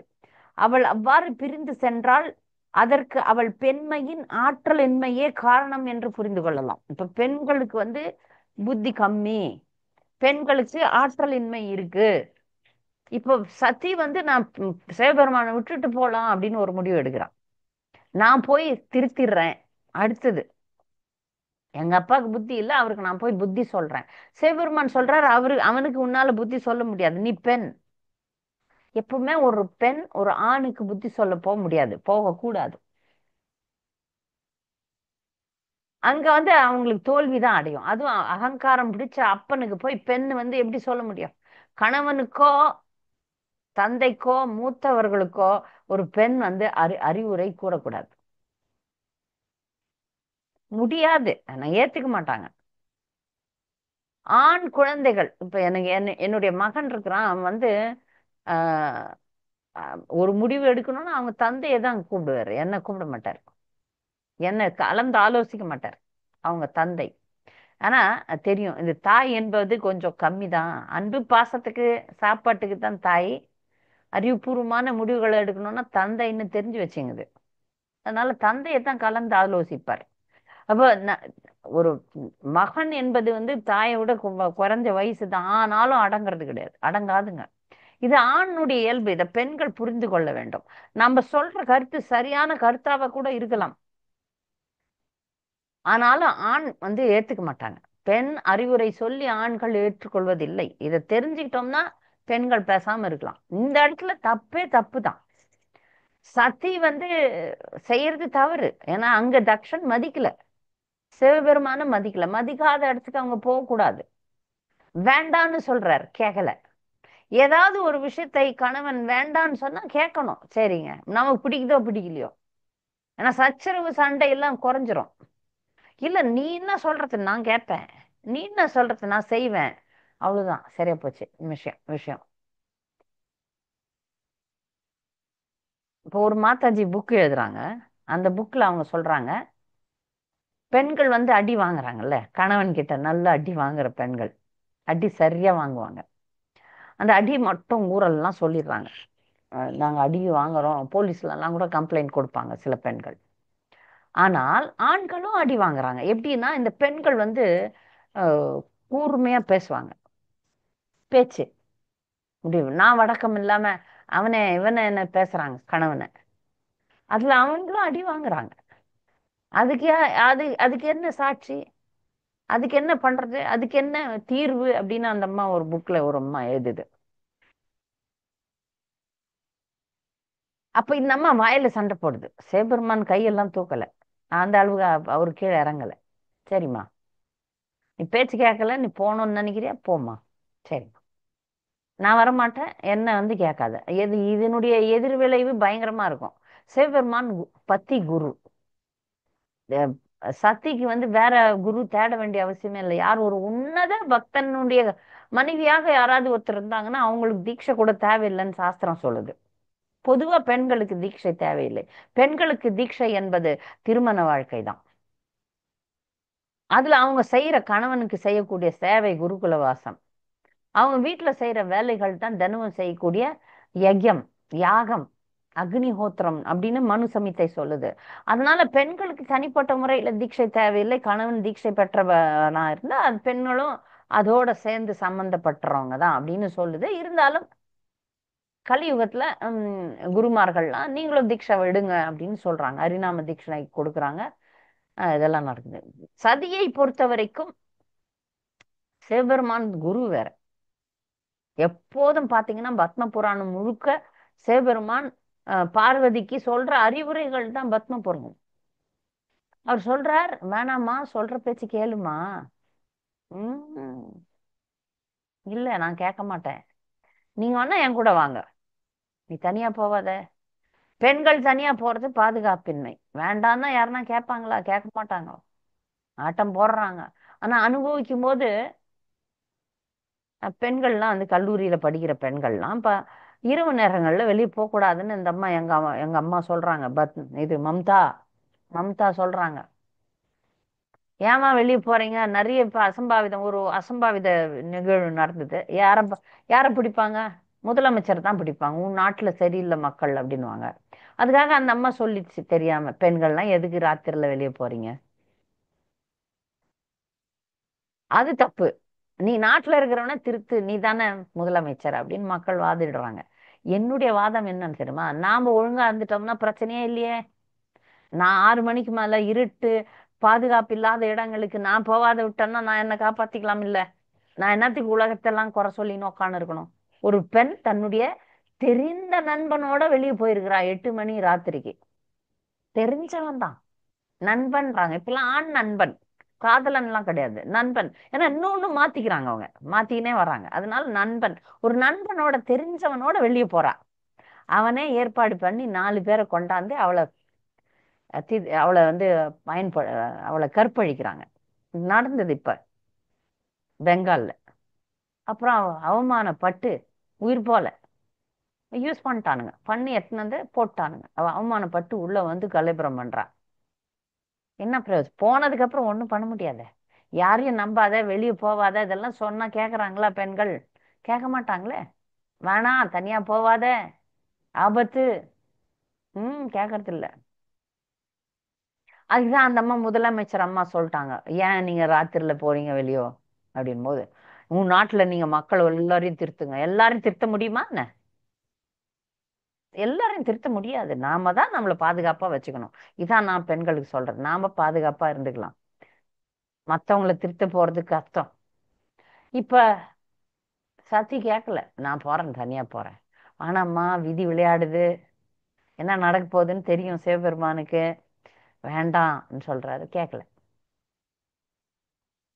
கிளம்பிட்டாங்க. கிளம்பின உடனே சிவபெருமானுடைய பட்டாளம் எல்லாம் சும்மா விடுமா? ஐயோ, ராணி போறாங்கன்னா சேவகர்கள்லாம் உடனே ஒரு கொடை கொடுத்தாங்க. ஒரு எருது வந்தது. எருது மேல உட்கார வைக்கிறாங்க. ஒரு ஆசனத்தை வச்சு உட்கார வச்சு கையில ஒரு பூ கொடுத்து அம்மாவோட இது மோளெல்லாம் அடிச்சிட்டு போதுங்க இந்த கூட்டம். அவனுக்கு ஏற்கனவே தக்ஷன் வந்து இந்த கூட்டத்தை பார்த்து கேவலமா பேசுறவன். இந்த பூதகணம் அதெல்லாம் போது, சத்தி போறா, வர்ணனை வருது. அது ரொம்ப அழகான வர்ணனை. அம்மா போறா, வீதியில உலா வரா, போய் நிக்கிறா அங்க. கூப்பிடல. தக்ஷன் கூப்பிடவே இல்லை. பொண்ணு வந்திருக்கா. பொண்ணு யாருன்னு தெரியாது. பொண்ணுடைய யாருமே தெரிஞ்சாதாவது பரவாயில்ல, அதுவும் தெரியல. அதான் பக்தர்களுக்கு கர்வம் அதிகமாயிடுச்சுன்னா என்ன நடக்குதுன்னு தெரியாம அபராதங்கள் மேல அபராதங்கள் பண்ண வேண்டியதுதான். வந்திருக்கிறது வந்து உலகத்தை ஆளும் மாதா. அவள் வந்திருக்கிறா, அவளை மதிக்கணும்ன்ற எண்ணமும் இல்லை. அவளுடைய தாயாரும் சகோதரிகளும் வரவேற்கிறாங்க பயந்துகிட்டே. தக்ஷன் என்ன சொல்லுவானோன்ட்டு பாக்குறா. தாங்க முடியல, கத்துறா. கத்துறதுனால வேலை எல்லாம் ஆகாது. யாரையாவது திருத்தணும்னா கத்தி வேலை ஆக முடியுமா? ஆகாது. அவங்களா திருந்தணும். அப்ப நம்ம ஒரு நல்லது கெட்டது சொல்ல முடியும். கத்துறதுனால அவன் தக்ஷன் திருந்து போறான்னா, அம்மா போம்மான்றார். நான் உன்னை எப்போ சிவபெருமானுக்கு கல்யாணம் பண்ணி கொடுத்தனோ அப்பவே நான் உன்னை கைவிட்டுட்டேன். எனக்கு பிடிக்காத சிவபெருமான்னு அவர் தெளிவா இருக்கிறார் அவருடைய கர்வத்துல.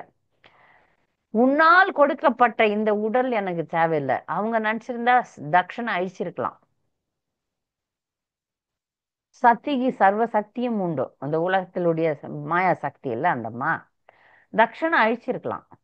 ஆனா தந்தையை கொல்லக்கூடாது அப்படின்னு சொல்லிட்டு, உன்னால் கொடுக்கப்பட்ட இந்த உடல் எனக்கு தேவையில்லைன்னு சொல்லி தியானத்துல உட்கார்ந்து சிவபெருமானை நினைத்து எரிந்து விடுகிறாள்.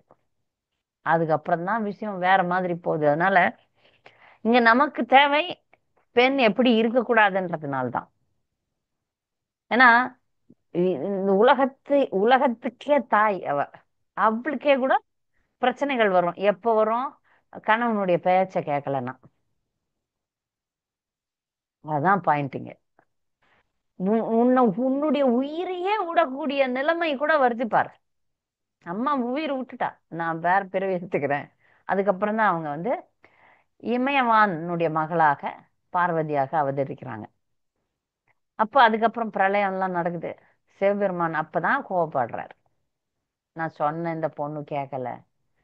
சரி, என்னுடைய மனைவியை இழந்து விட்டேன். அப்புறம் முடி எடுத்து கீழே போடுறார்.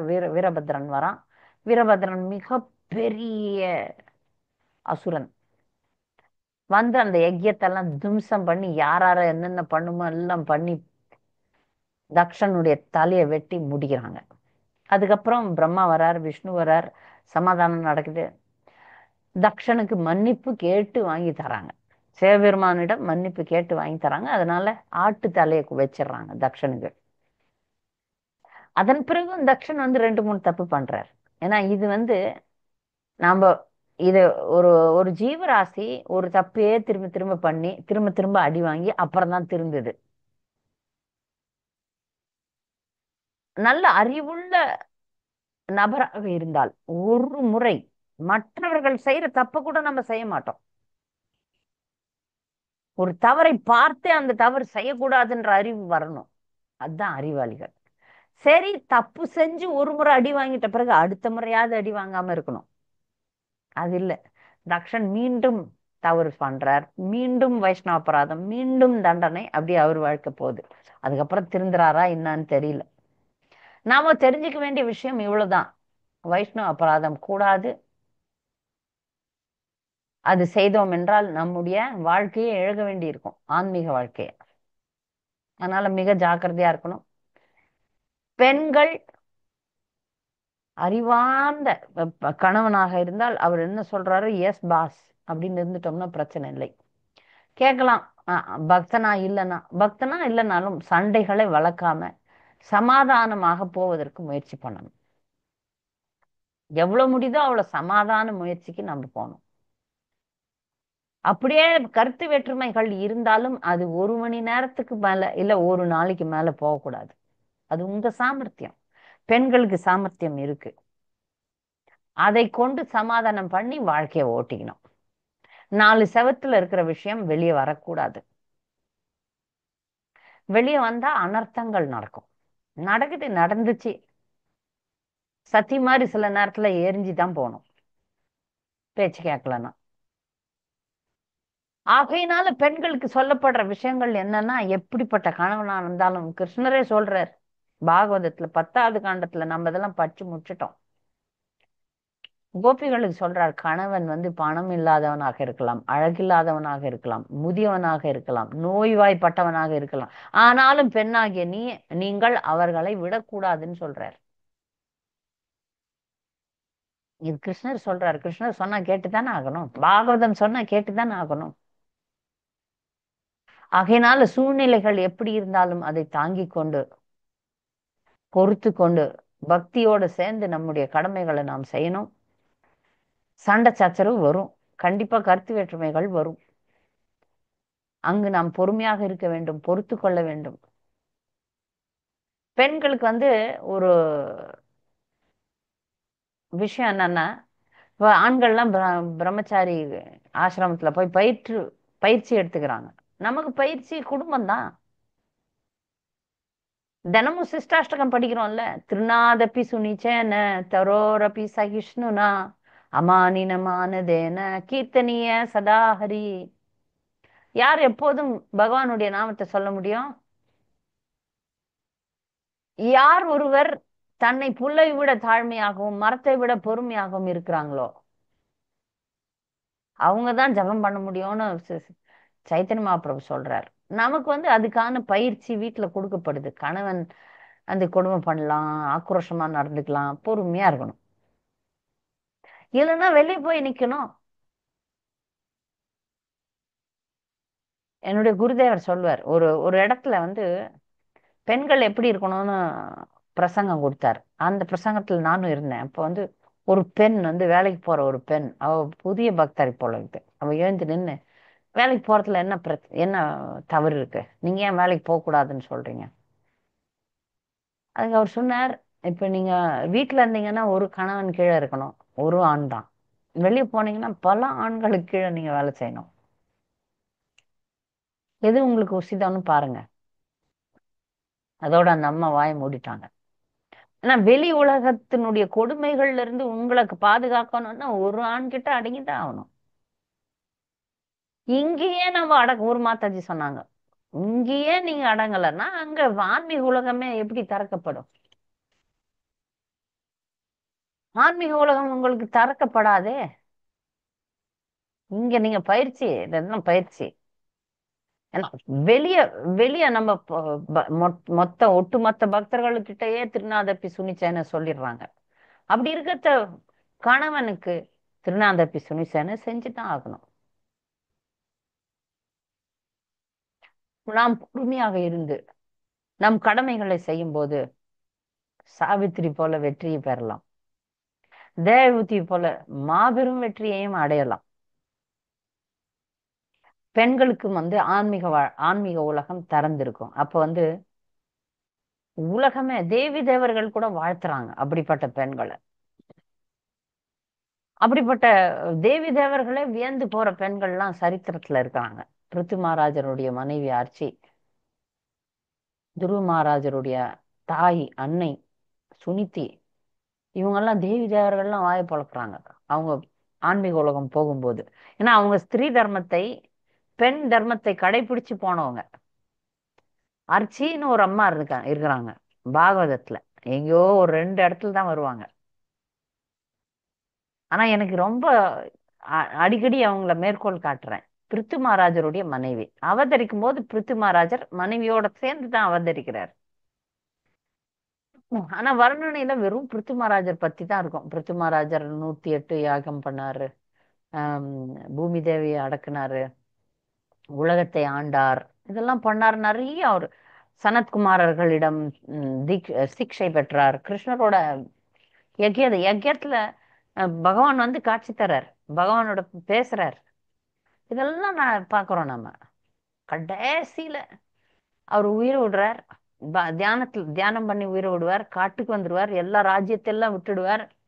அவர் உயிரை விடும்போது மனைவி மட்டும் இருப்பாங்க கூட. அவங்க அவருடைய அழுவாங்க. அவர் உயிரை விட்ட பிறகு அழுது, அப்புறம் அவருடைய தேகத்தை சிறையில வைப்பாங்க, தீ வைப்பாங்க, வச்சுட்டு அதுல அவங்க வந்து விழுவார்கள். அப்ப பிருத்து மகாராஜர் ஆன்மீக உலகத்துக்கு ஒரு விமானத்துல போவார். அவங்களுடைய மனைவி இன்னொரு விமானத்துல பின்னாடியே போவாங்க. இத தேவி தேவர்கள்லாம் பார்த்துட்டு சொல்றாங்க, பாத்தீங்களா, பதிவிரதையான அர்ச்சி தன் கணவன் பின்னாடியே போறாங்க. பௌதிக உலகத்திலயும் கணவன் பின்னாடியே இருந்தாங்க, ஆன்மீக உலகத்திலயும் அவரையே பின்தொடர்கிறார்கள், வா அப்படின்னு ஆச்சரியப்படுறாங்க. அந்த மாதிரி தன்னுடைய கடமைகளை செஞ்சாலே போதும். அவங்களுடைய கடமை, பக்தர் கணவர் அப்படியே ஒண்ணும் இல்லை, அவங்க பத்தி ஒரு விஷயமே இல்லை, வெற்றி. அதனால பெண்களுக்கு வெற்றி ரொம்ப சுலபம், சிம்பிள். அதை நம்ம தெரிஞ்சுக்கிட்டோம்னா அந்த நுணுக்கங்களை செஞ்சுட்டோம், பெருசா காம்ப்ளிகேஷனே ஒன்றும் கிடையாது, ஒன்றும் தேவையில்லை, ஒரு காம்ப்ளிகேஷனும் கிடையாது. எளிமையா இருந்துட்டோம்னா வெற்றி தான், அவ்வளவுதான். எந்த ஒரு மனசுல கண்ட விஷயங்களை போட்டு குழப்பி இது அதுன்னு குழப்பாம எளிமையா இருந்துட்டோம்னாலே வெற்றி. ஆகையனால நம்ம வந்து ஸ்ரீ தர்மத்தை கடைபிடிப்போம், சுலபமாக வெற்றியை அடைவோம். சொல்லி முடிக்கிறேன். பக்தர்களுக்கு இந்த சதி லீலையிலையும் பெண்களுக்கான வழிகாட்டுதல்ல உங்களுக்கு ஏதாவது கருத்துக்கள் இருந்தா கேட்கலாம். நான் அதை உங்களுக்கு பதில் சொல்றதுக்கு தயாரா இருக்கிறேன். இல்ல ஏதாவது கேள்விகள் சந்தேகங்கள் இருந்தாலும் கேட்கலாம். ஹரே கிருஷ்ணா.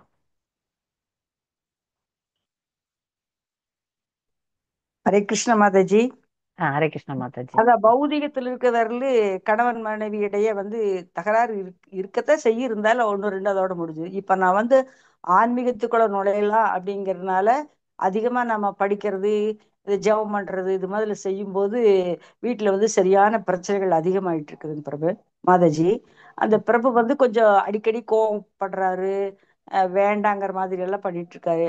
நான் பொறுமை பொறுமை பொறுமைன்ட்டே கிருஷ்ணா கிருஷ்ணான்னு சொல்லிட்டே இருக்கிறேன் நேரம். ம். அப்புறம் இதுக்கு ஒரு மாற்று வழி இருக்க முதல் 1% இருந்தது, இப்ப 50% பக்கம் வந்தாச்சுங்க மாதாஜி. ம். எப்படி மாதாஜி பொறுமையா இருக்கணும்னு நீங்க சொல்றீங்க? எப்படி பொறுமையாவே இருக்கவே முடியல இப்ப இருக்க.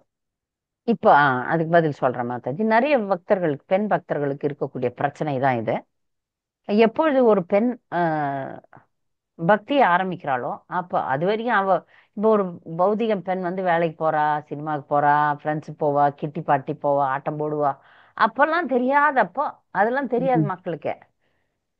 ஆனால் எப்போது ஒரு பெண் வந்து ஆன்மீக வாழ்க்கையை எடுக்கிறான்னும் போது அவங்களுக்கு வந்து ஒரு ஒரு பாதுகாப்பின்மை வந்துடுது. என்னை விட்டுட்டு மற்ற பக்தியின் போறாளே, எனக்கு தான் இந்த சேவை பண்ணும். எல்லா ஆண்களுக்கும் இது ஒரு எண்ணம் இருக்கும். நீ எனக்கு தான் சேவை பண்ணும், நான் தான் உனக்கு உன்னுடைய கிருஷ்ணர், நீ ஏன் கிருஷ்ணர் பின்னாடி போற, இப்படி பேசுற கணவர்கள்லாம் கூட பார்த்திருக்கேன். அந்த நேரத்துல பக்தர் இல்லாதவராக இருந்தால், கணவர் பக்தர் இல்லை என்றால் ஒரு ஒரு நைஸா சமாளிக்கணும். ஆனா சில நேரங்கள்ல அவங்களுக்கு நல்லா புரிஞ்சிரும், இது இவங்களுக்கு வந்து பகவான் தான் முக்கியம், நான் முக்கியம் இல்லை அப்படின்னு. அந்த நேரத்துல இப்ப கடமைகளை நீங்க கண்டிப்பா செய்யணும். அவங்களுக்கு 3 வேளை சாப்பாடு செய்யணும். நீங்க இன்னைக்கு ஏகாதசி, நீங்க விரதம், அவரு இப்ப விரதம் இருக்க மாட்டாரு, அவருக்கு சமைச்சு போட்டுருங்க, நைவேத்தியம் பண்ணி போட்டுருங்க. உங்களுடைய கடமைகளை நீங்க சரியா செஞ்சுட்டு அதன் பிறகு நீங்க பக்தி பண்ணும்போது அவங்க அடங்குவாங்க. இப்ப நான் உன்னை நான் நடு ரோட்ல விட்டு நான் கோயில் கோயில் கோயிலுன்னு போறேன்னா அப்போ ஒரு ஒரு விஷயம் வரும், ஒரு கோபம் வரும். நான் பிரச்சாரம் பண்றேன், நீ கடை அப்படின்ட்டு இருக்கும்போதும் கோபம் வரும். இங்கு அவருக்கு முக்கியத்துவம் தந்து கொஞ்சம் அந்த நேரத்துல தியாகம் வரும். ஏன்னா நமக்கு வந்து இன்னைக்கு ரத யாத்திரை நடக்கும், ப்ரோக்ராம் நடக்கும், அதெல்லாம் மிஸ் ஆகிற சான்ஸ் கூட இருக்கும் சில நேரங்கள்ல. ஆனா பக்தின்றது நம்ம வீட்டிலேயே இருந்து கூட பண்ணலாம். ஜெபம் பண்றது, படிக்கிறது, கேட்கறது, அவரை பாதிக்காம, அவருடைய சேவைகளை பாதிக்காம நீங்க வந்து பண்ணிட்டீங்கன்னா கேள்வி கேட்க முடியாது. உங்களுக்கு எல்லாம் செஞ்சு வச்சுட்டேங்க, செஞ்சு வச்சுட்டு நான் போறேன் அப்படின்னும் போது அவங்க கேள்வி கேட்க முடியாது. இதை மீறி சில பேர் வேணும்னே ஆட்டம் போடுவாங்க. அதை பத்தி பயப்படவே பயப்படாதீங்க. கிருஷ்ணர் உள்ள இருந்து அவங்களுக்கு நல்ல புத்தியை கொடுப்பார். இப்ப பிரச்சனைகள் தான் அதிகமாகுதுன்னு நினைக்காதீங்க, இறக்குவார். இதுக்கு ஒரு உதாரணம் மட்டும் நான் சொல்லிடுறேன். இது நாம் படிச்சோம். இப்ப எல்லாரும் நீங்க எல்லாம் பாகவதம் எல்லாம் கூட தானே வரீங்க. பிராமண பத்தினிகள்னு ஒருத்தங்க இருக்கிறாங்க பிருந்தாவனத்துல. இந்த கோப சிறுவர்களோட கிருஷ்ணர் வந்து போய் விளையாடுறார் பிருந்தாவன காடுகள்ல. விளையாடும் போது சிறுவர்கள்லாம் சொல்றாங்க, கிருஷ்ணா பசிக்குது அப்படின்னு. இங்கதான் பிராமணர்கள் யஜ்யம் பண்றாங்க. யஜ்யத்தினுடைய பலனை அனுபவிப்பவரே கிருஷ்ணர் தான். போக்தாராம் யஜ்ய தபசாம். யஜ்யத்தினுடைய பலனே கிருஷ்ணருக்கு தான். சர்வம் கிருஷ்ணார்ப்பணம் தான். கிருஷ்ணர் அங்க நேர்லயே வர்றாரு. அந்த பிராமணர்களுக்கு மண்டையில உரைக்கல, இது கடவுள், கடவுளுக்காக தான் யஜ்யமே பண்றோம், கடவுள் வந்து கேட்கிறாரு. கடவுளுடைய சகாக்கள் வந்து கேட்கறாங்க, பக்தர்கள் கேட்கறாங்க, அவங்களுக்கு கொடுக்கணும், பசிக்கு சாப்பாடு கொடுக்கணும்னு தெரியல. விரட்டி அடிக்கிறானுங்க அந்த பிராமணர்கள், ஓடுங்கடான்னு. ஆனால் அதே அந்த பிராமண அஹ், பத்தினிகள்னு சொல்லக்கூடிய மனைவிகள் கோபியர்களுடைய சங்கத்தினால கிருஷ்ணரை பற்றி கேட்டு கேட்டு கேட்டு பக்தியினுடைய உன்னத நிலைக்கு வந்திருக்கிறாங்க. சிரவணம், அவ்வளவுதான். அதுல கேட்டு அவங்களுக்கு வந்து பெரிய நிலையில இருக்கிறாங்க. கிருஷ்ணர் வந்திருக்கிறாரா, பசிக்குதா அவருக்கு, தயார் பண்ண எல்லா பிராமண பத்தினிகளும் மனைவிகளும் நிறைய விஷயங்களை சமையல் ஐட்டம்ஸ் பண்ணி எடுத்துன்னு ஓடுறாங்க காட்டுக்கு. கொடுத்துடுறாங்க. கிருஷ்ணர், கிருஷ்ண பக்தர்கள் எல்லாருக்கும் நல்ல சாப்பாடு போடுறாங்க. சாப்பிடுறாரு கிருஷ்ணர் சந்தோஷமா. அதுக்கப்புறம் அந்த பிராமண பத்தினிகள் மனிதர்கள் சொல்றாங்க, நாங்க திரும்பி அங்க போக முடியாது, போக மாட்டோம், உங்ககிட்ட வந்துட்டோம் காட்டுக்கு, நாங்க இங்கே இருந்துடுறோம் அப்படின்னும் போது கிருஷ்ணர் சொல்றாரு, அதெல்லாம் ஆவாது, வேலைக்கு ஆகாது. உங்களுடைய கடமை, அவனுங்க பக்தர்கள் இல்ல, என்ன மதிக்கலைன்னா கூட நீங்க அங்கதான் இருந்தாகணும்னு சொல்றாரு. அப்ப இவங்க கேக்குறானுங்க, அவங்க என்ன சேர்க்க மாட்டாங்களே, நாங்க பக்தி பண்றதுக்கு விட மாட்டாங்களே. அப்ப கிருஷ்ணர் சொல்றாரு, அவங்க இதயத்திலேயே நான் தான் உட்கார்ந்து இருக்கிறேன், அவனுங்க மூளையை நான் திருப்பி வைக்கிறேன், நீ போ பத்திரமா, ஒண்ணும் ஆகாது.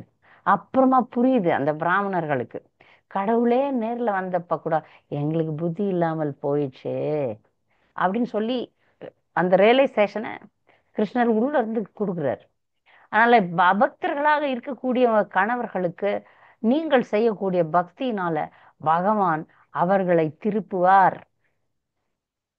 ஹரே கட்ட கிருஷ்ண மாதாஜி, ஹரே கிருஷ்ணா. ரொம்ப இது வந்து சந்தோஷம். ஒரு நாள்ல மேஜிக் நடக்கணும்னு எதிர்பார்க்காதீங்க. ஒரு பொண்ணு 10 வருஷம் காத்திருந்தாலாம், 10 வருஷம் குடும்பத்தையே மாத்திருக்கா.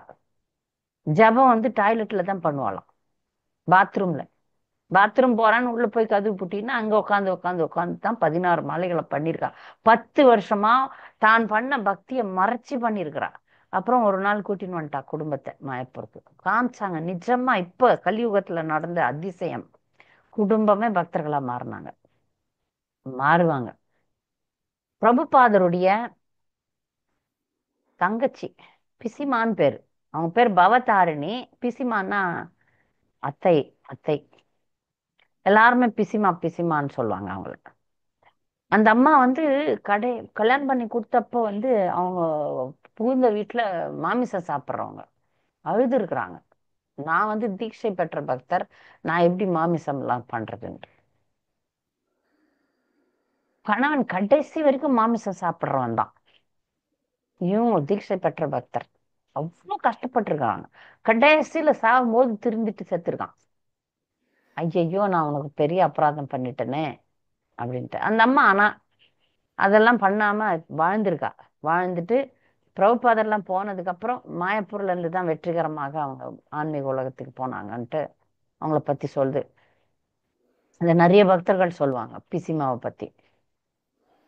இந்த அபக்தனோட கூட நம்ம வாழ்ந்துதான் ஆகணும். ஆனா ஒரு நாள் இல்ல ஒரு நாள் மாறுவாங்க. இல்ல அவங்க மாறாத அந்த தன்மையை நமக்கு பக்திக்கு சக்தி கொடுத்துரும். எதிர் எதிர்நீச்சல் போடும்போது தான் வேகமா நம்ம போக முடியும். எல்லாமே சாதகமா அமைஞ்சிடுச்சுன்னா நாமளும் கொஞ்சம் அப்படியே மயங்கி வீக்கா இருந்துருவோம். கொஞ்சம் தடைகள் தடங்கல்கள் வரும்போது பாத்தீங்கன்னா வேகம் வரும் பக்தியில. உத்துவமோ அப்படின்ற ஒரு பயத்துல இன்னும் நல்லாவே செய்வோம். இதெல்லாம் கிருஷ்ணருடைய ஏற்பாடு. அப்பா நீ என்ன காட்டுறியோ அதுல நான் போறேன் அப்படின்ற தீவிரவாதத்தை மட்டும் வளர்த்துக்கணும். சூழ்நிலை என்ன வந்தாலும் சரி, ஜெபம் பண்ணுவேன், 4 விதிமுறைகளை கடைபிடிப்பேன்னு நிற்கும் போது பயப்படுவாங்க. ஒண்ணுமே கண்ணனாக சத்தமே போடக்கூடாது. சத்தமே பேச்சு பிரச்சாரமே பண்ணாதீங்க தயவு செய்து. குடும்பத்துல அபக்தர்களுக்கு பிரச்சாரம் பண்ணாதீங்க, நீங்க கடைபிடிங்க, அப்புறம் பயந்துருவாங்க மக்கள்.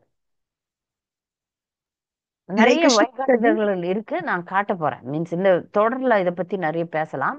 ஆஹ் சரிங்க லலிதா மாதாஜி என்ன சொன்னீங்க? மாதாஜி, ரொம்ப தேங்க்ஸ் மாதாஜி. எனக்கு ரொம்ப நன்றி. அறிவுரை சொல்லிட்டீங்க, நல்லதா போச்சுங்க மாதாஜி. சரிங்க மாதாஜி. ஹரே கரெக்ட். கிருஷ்ணா. அரிணி சேவிகா மாதாஜி. ஆமாங்க மாதாஜி. ஹரே கிருஷ்ண மாதாஜி. சரி. ரொம்ப நாளை கழிச்சு உங்க கூட இப்ப பேசுறேன். ஸோ ஆ, ரொம்ப அருமையா இருந்துச்சு மாதாஜி கிளாஸ். ஸோ எனக்கு ரெண்டே ரெண்டு கேள்வி மாதாஜி. இப்போ இந்த காலத்துல ஆஹ், ஆண்கள் வந்து சம்டைம்ஸ் வந்து வீட்ல சில பேர் வந்து பொறுப்பு இல்லாம, அதாவது சம்பாதிக்கிற காசு கொடுக்காம இருக்கிறவங்க இருக்காங்க. இன்னொன்னு வந்து ரொம்ப கொடுமைப்படுத்துறாங்க. அதாவது வந்து குடிச்சிட்டு வந்து அடிக்கிறது, அந்த மாதிரிலாம் பண்றப்போ இந்த டிவோர்ஸ் வந்து பண்ணக்கூடாதுன்னு சாஸ்திரத்துல சொல்லியிருக்க அப்படின்னு சொன்னீங்க. இப்ப அந்த மாதிரி லேடிஸ் வந்து டிவோர்ஸ் பண்ணாம இருக்கணுமா, இல்ல பண்ணலாமா, பண்ணி மறுமணம் அப்படிங்கறத பத்தி நீங்க சொல்லலாம். அது எப்படி மாத்தாஜி, எப்படி அட்வைசபிளா? அது ஒண்ணு. பிரபுபாத். அப்புறம் ரெண்டாவது கேள்வி வந்து பெண் ஆண் திருமணம் போது வயது வித்தியாசம் எவ்வளவு இருக்கலாம்? ஏன்னா இப்ப பொண்ணுங்களுக்கு வந்து மாப்பிள்ளையே கிடைக்க மாட்டேங்குது மாதாஜி. அப்படி இருக்கும்போது கொஞ்சம் ஒரு வயது குறைவா இருக்கிற ஆணுக்கு திருமணம் பண்ணி கொடுக்கலாமா? அதை பத்தி கொஞ்சம் சொன்னீங்கன்னா ரொம்ப நல்லா இருக்கும் மாதாஜி. நீங்க நிறைய கேள்வி கேட்டிருக்கீங்க. அது ஒரு ஒரு கேள்விக்கான ஒரு ஒரு கிளாஸ் கூட கொடுக்கலாம். நான் சுருக்கமா உங்களுக்கு பதில் சொல்றேன். விவாகரத்தே கிடையாது. விவாகரத்துன்றது பண்ணவே கூடாது. சரி, அப்ப விவாகரத்து பண்ணித்தான் ஆகணும். ஒரு பேய், இப்பதான் அந்த என்னது சைக்கோபாத் அப்படின்னு ஒரு மனநோயாளிய கட்டிக்கிட்டாங்கன்னா அவன் கொலை எஸ் பண்றான். மாதாஜி. ம். ம் கொலை பண்றான், குடிக்கிறான், பல விதமான கொடுமைகளை பண்றான் அப்படின்னும் போது அந்த பெண் சரி வேற வழி இல்ல விவாகரத்து பண்றா, ஒத்துக்கலாம். பிராக்டிக்கலா நம்ம வந்து பாக்குறோம், நிஜமாவே கொடுமையானவன் அப்படின்னும் போது விவாகரத்து பண்றோம். பண்ணிடுறாங்க, விவாகரத்து பண்ணிடுறாங்க. பெண்ணுக்கு இப்ப நீங்க வந்து ஒரு பக்தர், ஒரு கொடுமையான ஒரு கணவனை விவாகரத்து பண்ணிட்டீங்க. ம் நீங்க என்ன பண்ணோம்? பக்தியில முன்னேறணும், ஆன்மீகத்துல முன்னேறணும். மறுமணம் கிடையாது, பெண்களுக்கு மறுமணம் கிடையாது. ஓகே. சரியா? நீங்க ம் ஆன்மீகத்துல முன்னேறணும், நான் நல்லா இருக்கணும்னா அவ்வளவுதான். பிரபுபாதர் சொல்றாரு, பெண் வந்து இருமுறை யஜ்யத்துல உட்காரவே கூடாதாம். ம் பெண்ணுக்கு கிடையாது. அப்போ ஆனா என்ன மாதிரி ஆள், நான்லாம் வந்து சமுதாயத்துல சமூக சேவகி தானே. நிறைய பக்தர்களுக்கு அந்த திருமணத்துல நிறைய உதவிகள் எல்லாம் பண்றேன் நான். ஏன்னா ஒரு ஒரு ஒரு அளவுக்கு நீங்க சீனியர் ஆயிட்ட பிறகு நீங்க சமுதாயத்துக்கு இப்ப இயக்கத்திற்கு செஞ்சு தான் ஆகணும். செய்ய மாட்டேன்னு நான் என் பக்தி மட்டும் பார்க்கறது கிடையாது நானு. அப்ப இந்த இயக்கத்திற்கு எதாவது பண்ணும்போது பல பிரச்சனைகள் நாங்க பார்க்கிறோம். ஒரு முறை ஒரு இளம் பெண் விவாகரத்து பண்ணிட்டா கணவனை. பண்ணிட்ட பிறகு அவளுக்கு வந்து இப்ப இளமை இருக்குல்ல, ம் அதனால ஆசைகள் இருக்கு. அதனால என்ன பண்றா, சுத்தி இருக்கிற ஆண்களை அவ டிஸ்டர்ப் பண்றா. முக்கியமா குருதேவரையும் பிரம்மச்சாரிகளையும். அப்படிப்பட்ட கேஸ்கள் என்கிட்ட நிறைய வந்திருக்கு. அப்ப குறிப்பா எனக்கு வந்து அட்வைஸும் பண்ணிடுவாங்க பெரியவங்க எல்லாம், கல்யாணம் பண்ணிடு. அட்லீஸ்ட் இப்போ நிறைய ஆண்களை டிஸ்டர்ப் பண்ணாம ஒரே ஆணை மட்டும் டிஸ்டர்ப் பண்ணிட்டு இருப்பால, திருமணம் பண்ணிடுங்க சார். அந்த மாதிரி நான் சில ம் இரண்டாம் திருமணங்களை நானே பண்ணி வச்சிருக்கேன்.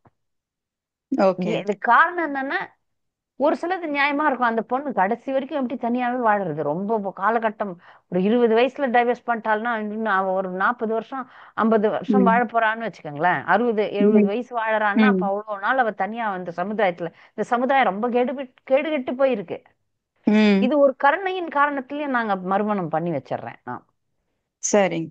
ஆனா சில பெண்கள் நம்ம மறுமணம் பண்ணிக்கலாம் அப்படின்ற எண்ணத்தோட விவாகரத்து பண்றாங்க. அது அவங்களுக்கு தான் அது பாதகம். தவறு. ம் ம் அப்ப ஒரு பெண், எனக்கு தெரிஞ்ச ஒரு பெண், அவ நியாயமா ஏதோ கொடுமைனால விவாகரத்து பண்ணா.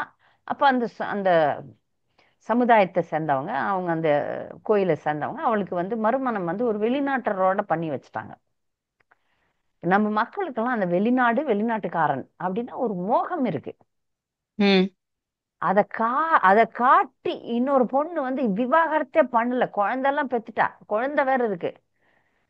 அவங்களுக்கு அந்த அந்த பெண்ணுக்கு வந்து வெளிநாட்டுக்காரன் கிடைச்ச மாதிரி எனக்கும் ஒரு வெளிநாட்டுக்காரனே பாருன்னு சொல்றாங்க. இது ம் எவ்வளவு மோசமா இருக்கு பாருங்க, எவ்வளவு ஒரு கீழ்த்தரமான விஷயமா இருக்கு பாருங்க. சூழ்நிலையில ம் எனக்கு விவாகரத்து நடந்து போச்சு, நான் எப்படி வாழறது அப்படின்னு அழுதா அது வேற கதை. விவாகரத்தே பண்ணாம வந்தாங்க. வந்து அஹ், இன்னொருத்தரை காட்டுறாங்க. அந்த பொண்ணுக்கு பாருங்க வெளிநாட்டுக்காரன் கிடைச்சிட்டான், எனக்கும் வெளிநாட்டுக்காரனை பிடிங்க, வெளிநாடு போயிடலாம். இது பௌதிகம். நான் சொல்லிட்டேன், முதல்ல விவாகரத்து பண்ணுங்க, அப்புறம் பார்த்துக்கலாம், நான் என்ன விட்டுருங்க அப்படின்னு சொல்லி நான் அப்படிப்பட்ட பெண்களுக்கு நான் உபகாரம் பண்றது கிடையாது. நீ பார்த்துக்கோ, நீயே பார்த்துக்கோ அப்படின்றது. ம் நிஜமாகவே கருணை இந்த பெண் என்ன பண்ண போறா, அவ அடுத்து மறுமணம் செய்து கொண்டு ஒழுங்கா இருக்கிற பெண்கள்லாம் நான் பார்த்திருக்கேன். ஏதோ ஒரு சந்தர்ப்ப சூழ்நிலையில அடி வாங்கி வாங்கி வெளியே வந்து அந்த ஒரு கருணைனால நாங்க செய்றோம். ஆனா இதை நாங்க பிரச்சாரம் பண்ணவே மாட்டேன் நான். பண்ண ம் மாட்டேன். ஏன்னா நான் பார்த்திருக்கேன். என்னுடைய சிறு வயதில் என்னுடைய பக்கத்து வீட்டுல ஒரு ஆண்டி இருந்தாங்க. தாய் தான் எனக்கு அவங்க. அவங்க படாத கஷ்டம் கிடையாது. குடிகாரன் குடிச்சிட்டு போட்ட ஆட்டம் அவங்க கொஞ்சம் நஞ்சம் கிடையாது. நேர்ல பார்த்துட்டு தான் நான் உங்களுக்கு சொல்றேன். அந்த மாதிரி அதெல்லாம் தாங்கி அவங்க சொல்லுவாங்க, என் கஷ்டங்கள்லாம் மொண்ணு முழுங்குவோம்மா நானு அப்படின்னுவாங்க. 4 குழந்தை. இந்த மாதிரி ம் நிறைய உதாரணங்கள் இருக்கு என்கிட்ட, ஏகப்பட்ட உதாரணங்கள் இருக்கு. அந்த உதாரணங்கள்லாம் நான் பார்த்து நான் என் புத்தகங்கள்ல எழுத போறேன். நான் என்னுடைய லெக்சர்ஸ்லயே நான் சொல்றேன்.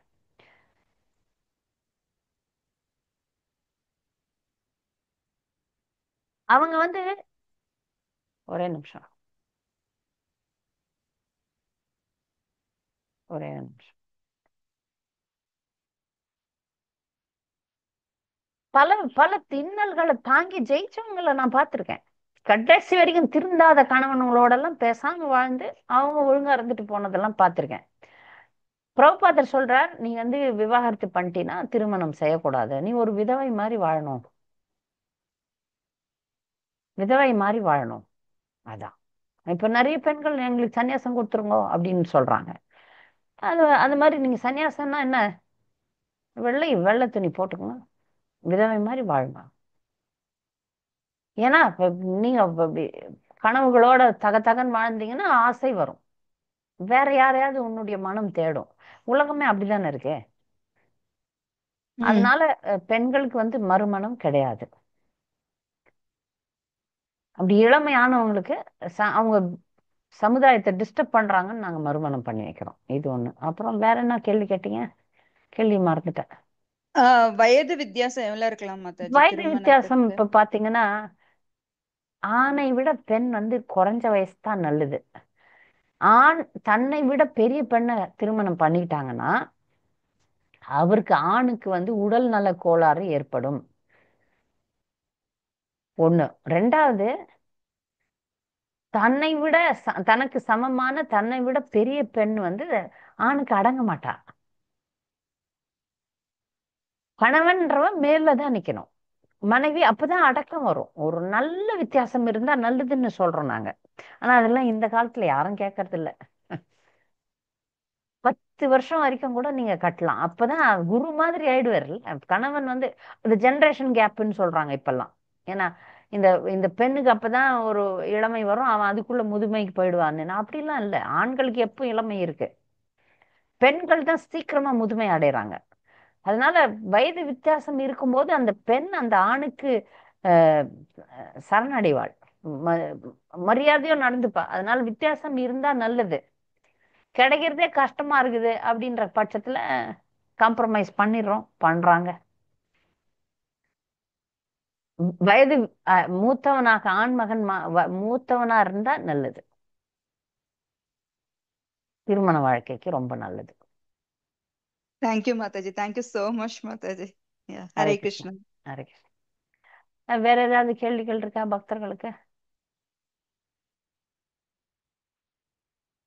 சரி, மிக்க நன்றி.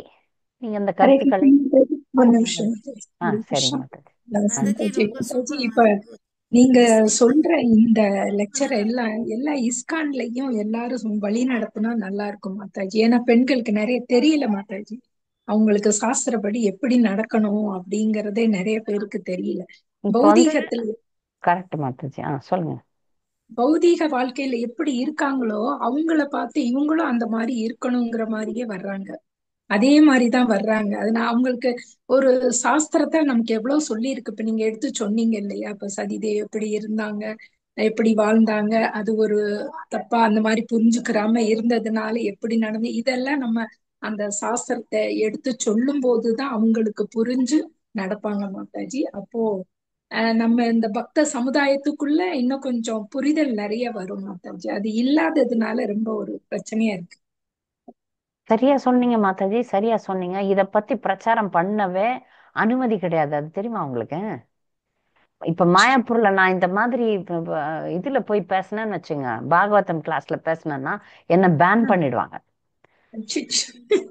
ஒரு மூத்த பக்தர், ஒரு ஆண் பக்தர், தயவு ஆஹ் செய்து பண்ணக்கூடாது, பெண்கள் வந்து அடக்க ஒடுக்கமா இருக்கணும்னு சொன்ன உடனே, ஏன்னா இங்க வெளிநாட்டு பக்தர்கள் நிறைய பேர் இருக்கிறாங்க, இந்த உம் வெளிநாட்டினுடைய தாக்கம் இஸ்கான்ல நிறைய வந்துடுச்சு.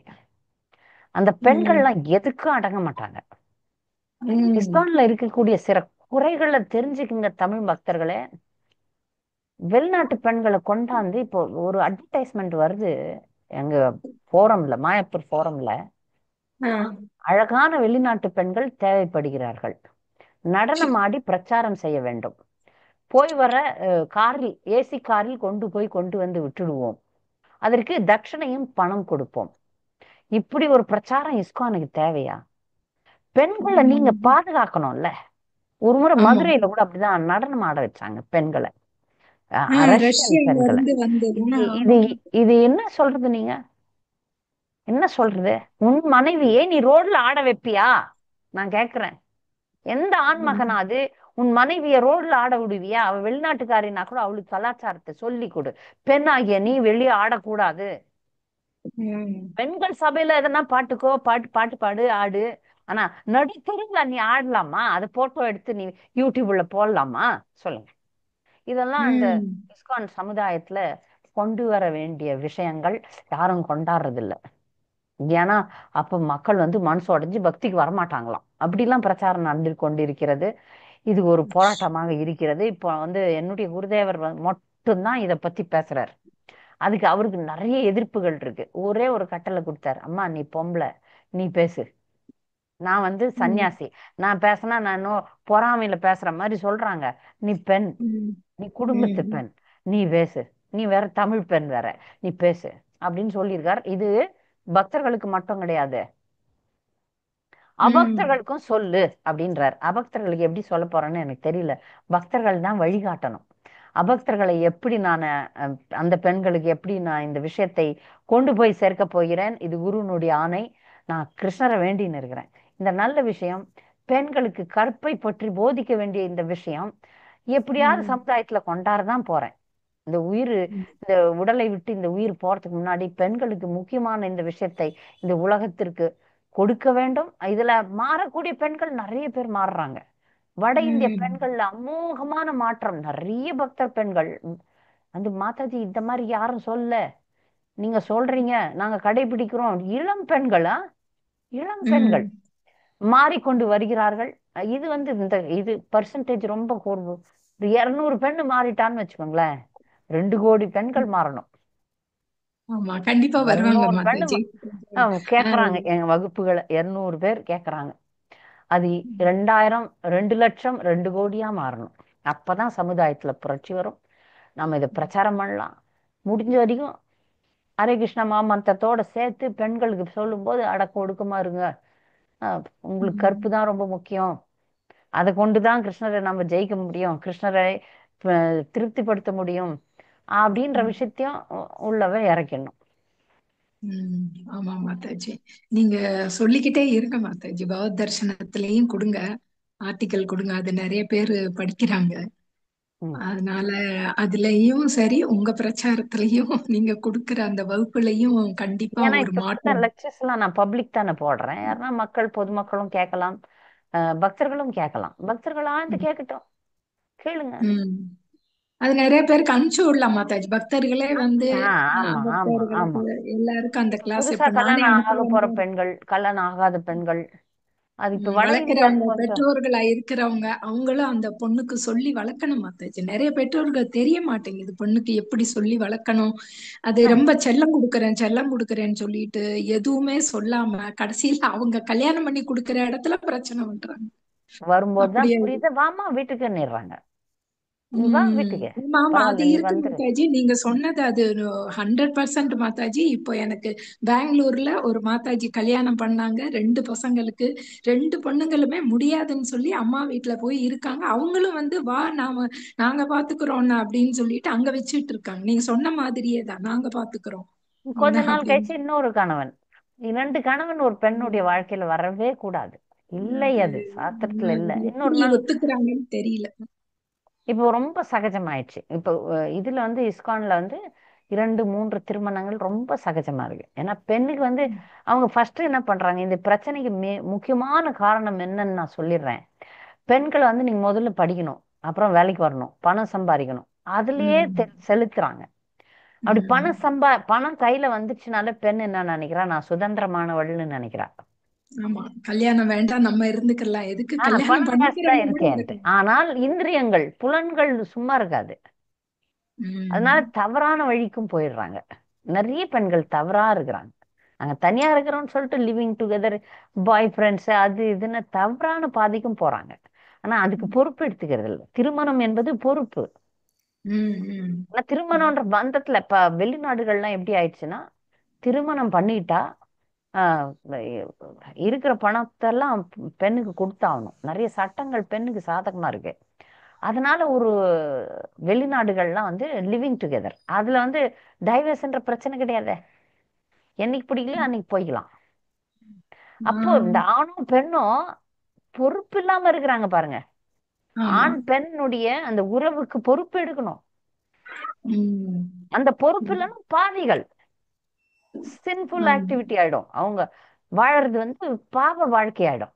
ஒரு ஆண் பெண் ஆமா. இணைந்து வாழறாங்கன்னா கண்டிப்பா அவங்க திருமணம் என்ற பந்தத்துல தான் இருக்கணும். தகாத உறவுல போயிடுது இல்ல ஆ, பாவம் அது. ஆமா. உம் அது மாதிரி பக்தர்கள் கூட நிறைய பேர் என்ன பண்றாங்க, இப்ப பக்தர்கள் எல்லாம் திருமணத்துக்கு முன்னாடியே பேசணும், பழகணும், அதுக்கப்புறம் விட்டுடணும். உம் அதெல்லாம் கூடவே கூடாது. உம் பேசுறதெல்லாம் நான் சில இடங்கள்ல பொறுப்பு, நாங்க பேசிடுறோமா, நாங்க பெரியவங்க, நாங்க பேசுறோம், நீங்க வந்து கடைசியில் அந்த கேள்வி பதில் ஒண்ணு கொடுத்துருவோம். இது பொருந்துச்சுன்னா நாங்கள் உங்களை அனுமதிப்போம், ஒரு முறை தான், அதுக்கப்புறம் உடனே திருமணம். இன்னும் இதுல நுணுக்கமான பல விஷயங்கள் இருக்கு, நம்ம விவாதிப்போம். ஆதரவுக்கு மிக்க நன்றி. இதை மாதாஜி மாதாஜி, ஹரே கிருஷ்ண மாதாஜி. ஹரே இப்ப கிருஷ்ணா. நீங்க சொன்னதுலயே மாதாஜி மாதாஜி, இப்ப பெற்றோர்களை பக்தரா இருந்துட்டு கூட தன்னுடைய பொண்ணுகளை வந்து சரியா கவனிக்கிறது இல்லைங்க மாதாஜி. பொண்ணு வந்து லிப்ஸ்டிக் போட்டு நெயில் பாலிஷ் போட்டு தலையெல்லாம் விரிச்சு விட்டுட்டு ஒரு மாதிரி ட்ரெஸ் பண்ணிட்டு பிள்ளைக்கு போடுறாங்க. அப்ப நான் சொல்றேன் மாதாஜி, இந்த இப்படி என்ன தீட்சை வாங்கியாச்சு பொண்ணு, ஆனா என்ன இப்படி தலையெல்லாம் விரிச்சு போட்டுட்டு போகுது, அப்புறம் லிப்ஸ்டிக் நெயில் பாலிஷ் எல்லாம் போட்டிருக்குது அப்படின்னு சொன்னேன். அவங்க அம்மா சொல்லுதுங்க மாதாஜி, மாதாஜி கோயிலுக்கு போகும்போது கரெக்டா போனா போதுங்க மாதாஜி, மீதி நேரமெல்லாம் எல்லாம் படிச்சுட்டு வேலைக்கு போறவங்களால அப்படியே கட்டுப்படுத்த முடியாதுங்க மாதாஜி அப்படின்னு ஐயோ, அவங்க அம்மா பதில் சொல்றாங்க மாதாஜி. அந்த அப்புறம் நம்ம அந்த என்னங்க மாதாஜி பண்ண முடியும்? லிப்ஸ்டிக்ன்றதுக்கு ஒரு தவறான அர்த்தம் இருக்கு. அந்த லிப்ஸ்டிக் ஆரம்பிச்சதே விலை மாதர்கள் அஹ், பிரான்ஸ்ல ஆரம்பிச்சாங்களாம். உம் உம் விலை அதான் மாதர்கள் தான் லிப்ஸ்டிக் போடுறது. இப்ப மாதாஜி நான் வந்து தீட்சை வாங்கிட்டேன். அப்ப என்னோட பொண்ணுக்கு நான் சொல்லி கொடுக்கணும். அதை விட்டுட்டு இவங்க அம்மா அந்த பொண்ணுக்கு பதிலா பதில் சொல்லுது நம்ம கிட்ட. கோயிலுக்கு வந்தா தலையெல்லாம் கட்டிட்டு வந்தா போதுமாமா, இப்பெல்லாம் விரிச்சு போட்டுக்கலாமாமா விரிச்சு அப்படிங்கும்போது போட்டா அப்புறம் நான் அது எப்படி? வந்து அந்த மூளை திரும்பிடும். நான் அஹ், விரிந்த முடியில இருந்து அந்த தவறான எண்ணங்கள் உள்ள போய் மூளைய வந்து, நான் தலை விரிச்சு போடுறது வந்து கிருஷ்ணருக்கு தூளியே பிடிக்காதான். அதாங்க மாதாஜி, இப்ப நான் தனிப்பட்ட முறையில ஒருத்தருக்கு நான் அறிவுரை சொன்னேன்னா அது கேட்கறதுல நம்மள தப்பா புரிஞ்சுக்கிறாங்க. உங்க மாதிரி இருக்கிற சமூக சேவைகள் வந்து இது மாதிரி நீங்க இல்ல, அதெல்லாம் அஹ், நான் இப்போ எந்த வந்து வைஷ்ணவ வேஷ்பூஷான்ட்டு அஹ், வைஷ்ணவ அலங்காரம் அப்படின்னு சொல்லிட்டு நான் இப்ப தமிழ்ல விடல, ம். ஆங்கிலத்திலயும் இந்தியிலயும் சர்க்கப்போடு போச்சு, நிறைய பேர் பார்த்தாங்க, தமிழ்ல போடுங்க கடைபிடிக்கவும். மாதாஜி, வெளி தமிழ்ல போடுங்க. தமிழ்லயும் போடுறேன். வெளிநாட்டு போடுங்க. பெண்கள்லாம் வந்து சில பேர், நாங்க உங்களை மாதிரியே புடவையை தான் கட்ட போறோம், நீங்க சொன்னதுல இருந்து புடவை கட்டுறதுனுடைய அருமை தெரிஞ்சிடுச்சு, நாங்க இந்த மத்ததெல்லாம் பண்ண மாட்டோம்னு சில வெளிநாட்டு பெண்கள் உறுதி எடுத்திருக்காங்க. நம்ம அப்ப தமிழ்நாட்டு பெண்களுக்கு புடவை என்ன கஷ்டம்? புடவை மற்ற விஷயங்கள்லாம் எப்படி அலங்காரம் பண்றதுன்ற பத்தி கூட வகுப்புகள் ஆங்கிலத்திலயும் இந்தியிலயும் கொடுத்துட்டேன், நான் தமிழ்லயும் கொடுக்குறேன். இல்லை, நான் சின்ன சின்னதா துணுக்குகளாகவும் போடலான்ட்டு இருக்கிறேன், சின்ன வீடியோஸ். பெண்கள் எப்படி ஆடை அணிய வேண்டும், அது அவங்க பாதுகாப்புக்கு தான். நீ ஒழுங்கா இருந்தா உனக்கு தான் நல்லது. இத்த காட்டினா அத்தம் காட்டினான்னா இப்ப என்னென்னவோ நடக்குது இல்ல உலகத்துல. பெண்கள் எப்படி உடை அணிய வேண்டும் அப்படின்றத பத்தியும் ஒரு வகுப்பு வச்சிடலாம். பக்தர்களுடைய ஆதரவுக்கு மிக்க நன்றி. நம்ம இதை பிரச்சாரம் செய்வோம், சமுதாயத்தில் புரட்சியை ஏற்படுத்துவோம், நல்வழியை நோக்கி நடப்போம். ஹரே கிருஷ்ணா மாதாஜி. ஹரே ஹரே கிருஷ்ணா கிருஷ்ணா. மாதாஜி, சொல்லுங்க சொல்லுங்க. ஹரே நன்றி கிருஷ்ணா. மாதாஜி. ஹரே ம் கிருஷ்ணா. ம் ஹரே சாரதா கிருஷ்ணா. மாதாஜி, சொல்லுங்க, கேக்குறதா? கேக்குறேன்.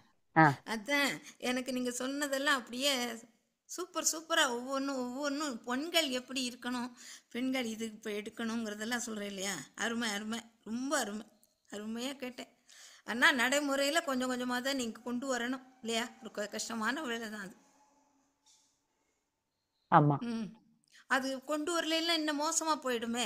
ஏதோ ஒரு கண்டிப்பா 10 பேரில் ஒருத்தராது அதில் வராமல் இருப்பாங்களா? வருவாங்க. இப்படி நம்ம சொல்ல சொல்ல சொல்ல. கண்டிப்பா ஆனால் கண்டிப்பா. நம்ம ஒரு பொண்ணு மாயாப்பூரில் ஒரு பொண்ணு நல்ல பொண்ணா இருந்துச்சுன்னா போதும்னு நான் நினைக்கிறேன். ஒரு பொண்ணு கற்புடைய பெண்ணா வாழ்க்கையை ஜெயிச்சிட்டாள்னா போதும், எந்த பிரச்சாரம் வெற்றி. நிறைய பெண்கள் மாயாப்பூர்ல நான் மாறுகிறார்கள்.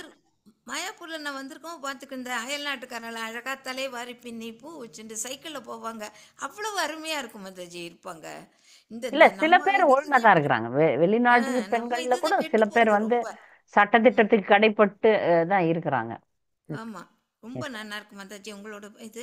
நல்லா அதே நன்றி. மாதிரி எல்லாம் நிறைய உங்களோட இதுல பேச்செல்லாம் எல்லாரும் கேட்டு நல்லா வரட்டும்ட்டு என்னால முடிஞ்சது நான் வேண்டிக்கிறேன் மாதாஜி. சரி, நன்றி நன்றி. ஹரே கிருஷ்ணா. ஹரே கிருஷ்ணா. வேற யாரும் பக்தர்கள் வந்தீங்க ஏதோ கேள்வின்ட்டு? சுமதி மாதாஜி கேளுங்க. ஹரே கிருஷ்ண மாதாஜி, திருமணத்திற்கு ஜாதக பொருத்தம் பார்க்கணுமா மாதாஜி? கண்டிப்பா பார்க்கணும். அதுல சரிங்க வந்து ஒரு மாதாஜி. சிக்கல் இருக்கு. என்ன சிக்கல்னா, நீங்க கொடுக்கக்கூடிய பிறந்த தேதி, பிறந்த இடம், பிறந்த நாள் சரியா இருக்கணும். அதுல ஒரு 5 நிமிஷம் வித்தியாசம் இருந்தாலும் தவறா போறதுக்கு வாய்ப்பு இருக்கு. அந்த ஜாதகத்தை கணிக்கக்கூடியவர் சரியான ஜாதகாரா இருக்கணும். இப்பெல்லாம் இந்த கம்ப்யூட்டர்ல போடுறாங்க பாருங்க, ஸ்டார் மேட்ச். அது தப்பான முறை. சரியான முறை வந்து ஒரு ஜாதகத்தோட இன்னொரு ஜாதகத்தை, ஏன்னா ஒரு ஜாதகமும் தனிதான். உலகத்துல இருக்கிற அத்தனை மக்கள்தும் தனித்தனி ஜாதகம். அப்ப தனித்தனி ஜாதகத்தை தனித்தனி ஜாதகத்தோட வச்சுதான் மேட்சிங் பண்ணணும். சரிங்க மாதாஜி. அதனால நீங்க பார்க்கக்கூடிய அந்த ஜோதிடர் வந்து நல்ல பார்க்கக்கூடியவரா இருக்கணும். அப்பதான் அது சரிங்க வந்து சரியா மாதாஜி. இருக்கும். உங்க முடிவுகள் வந்து சரியா இருக்கும். சரிங்க அதனால மாதாஜி. இன்னொரு மேட்சிங் இருக்கு. தவத்திரு ஜெயபதாக சுவாமி மகாராஜருடைய திருமண இதுல வந்து இருந்திருக்கேன். மேரேஜ் பீரோல நான் இருந்தப்ப அவர் வந்து கேள்விகள் கொடுப்பாங்க. ஆணுக்கும் பெண்ணுக்கும் தனித்தனியா கேள்வி உண்டு. 108 கேள்வி இருக்கு. அதை எழுதி முடிக்கவே 2 நாள் ஆகும். பதில் தான். அதை வைத்து கொண்டு இவங்களோட பொருந்துவாங்களா இல்லையான்றது என்ன மாதிரி ஆளுக்கு தெரியும். நாங்க கவுன்சிலர்ஸ்ன்னு சொல்லுவோம் எங்களெல்லாம். நாங்க என்ன பண்ணுவோம், ஆணுடைய கேள்வி பதில எடுப்பேன், பெண்ணுடைய கேள்வி பதில் எடுப்பேன், ரெண்டுத்தையும் ஒப்பிட்டு பார்ப்போம். இது பேர் மைண்ட் மேட்ச். இது இருந்து ஜாதகமும் பொருந்தணும், மைண்ட் மேட்சும் இருக்கணும். இது இருந்தா நம்ம வந்து திருமணத்துக்கு ஒத்துக்கொள்கிறோம். சரிங்க மாதாஜி. பொண்ணு காலேஜ் படிக்கிறாங்க மாதாஜி, 21 வயசாருது. அதனாலதான் மாதாஜி தெரிஞ்சு வச்சுக்கணும்ல மாதாஜி, ஆமா ஆமா, கைட் கண்டிப்பா பண்ணணும். கண்டிப்பா. கோஎட்ல படிக்கிறாங்க மாதாஜி, அதனாலதான் மாதாஜி. தேங்க்யூ மாதாஜி. ஜாக்கிரதையா இருக்க சொல்லுங்க. ஆமா மாதாஜி, அதுதான். ஏன்னா தலையை சில சமயம் விரிச்சு போட்டுட்டு போறா மாதாஜி. லிப்ஸ்டிக்லாம் ஒண்ணும் இது பண்றது இல்ல, நாம சொல்லிட்டே ஆனா இருக்கோம். தலை சில விரிச்சு சமயம் போடுறதுனுடைய துன்பத்தை, அதனுடைய பிரச்சனைகள் எல்லாம் சொல்லுங்க. ஏன்னா கிருஷ்ணருக்கு பிடிக்காது. தலை விரிச்சு போட்டா வந்து முடி கீழே கொட்டும். அதுல இருந்து இந்த பேய் பிசாசெல்லாம் அது அப்படியே ஏறி தலையில ஏறுமா? தெரியுமா உங்களுக்கு? தலை விரிச்சு விட்டுருந்தோம்னா பேய் பிசாசு, கெட்ட எண்ணங்கள் அதெல்லாம் ஏறும். அதுக்கு தான் அந்த ஸ்டில் முடிய நான் வந்து மடக்கிதான் மாதாஜி நான் ரிப்பன் போட்டு கட்டுறேன். நான் என்னைக்கு கேட்டேனோ அன்னில இருந்து தலையை மடக்கி ரிப்பன் வச்சு மடக்கி கட்டிக்கிறேன். சரி, நம்ம செயலை வச்சு நம்ம பொண்ணு முன்மாதிரியா இருப்பா, ஃபாலோ பண்ணுவான்னு. ஏன்னா சில உலகம் வேற நேரங்கள்ல மாதிரி வாரத்துல போகுது ஒரு நாள். மாதாஜி. அதுல அந்த குழந்தைய சொல்லி தப்பு கிடையாது. அந்த குழந்தைய சொல்லி தப்பே கிடையாது. ஏன்னா உலகம் வேற மாதிரி போகுது. நீங்க பக்குவமா தான் அதை இறக்கணும். பக்தி கொண்டாந்தா கொஞ்சம் புரிஞ்சுக்கிறது ஈஸியா இருக்கும். சரிங்க மாதாஜி, நன்றி மாதாஜி. ஹரே கிருஷ்ணா. ஹரே கிருஷ்ணா. ஹரே கிருஷ்ணா. பக்தர்களுக்கு மிக்க நன்றி. நாம் அடுத்த வாரம் சந்திப்போம். வாஞ்சா கல்பதருபஸ்ய கிருபா சிந்துப்தேவ ச பதிதானம் பாவனேபியோ வைஷ்ணவேபியோ நமோ நமः. நன்றி. ஹரே கிருஷ்ணா.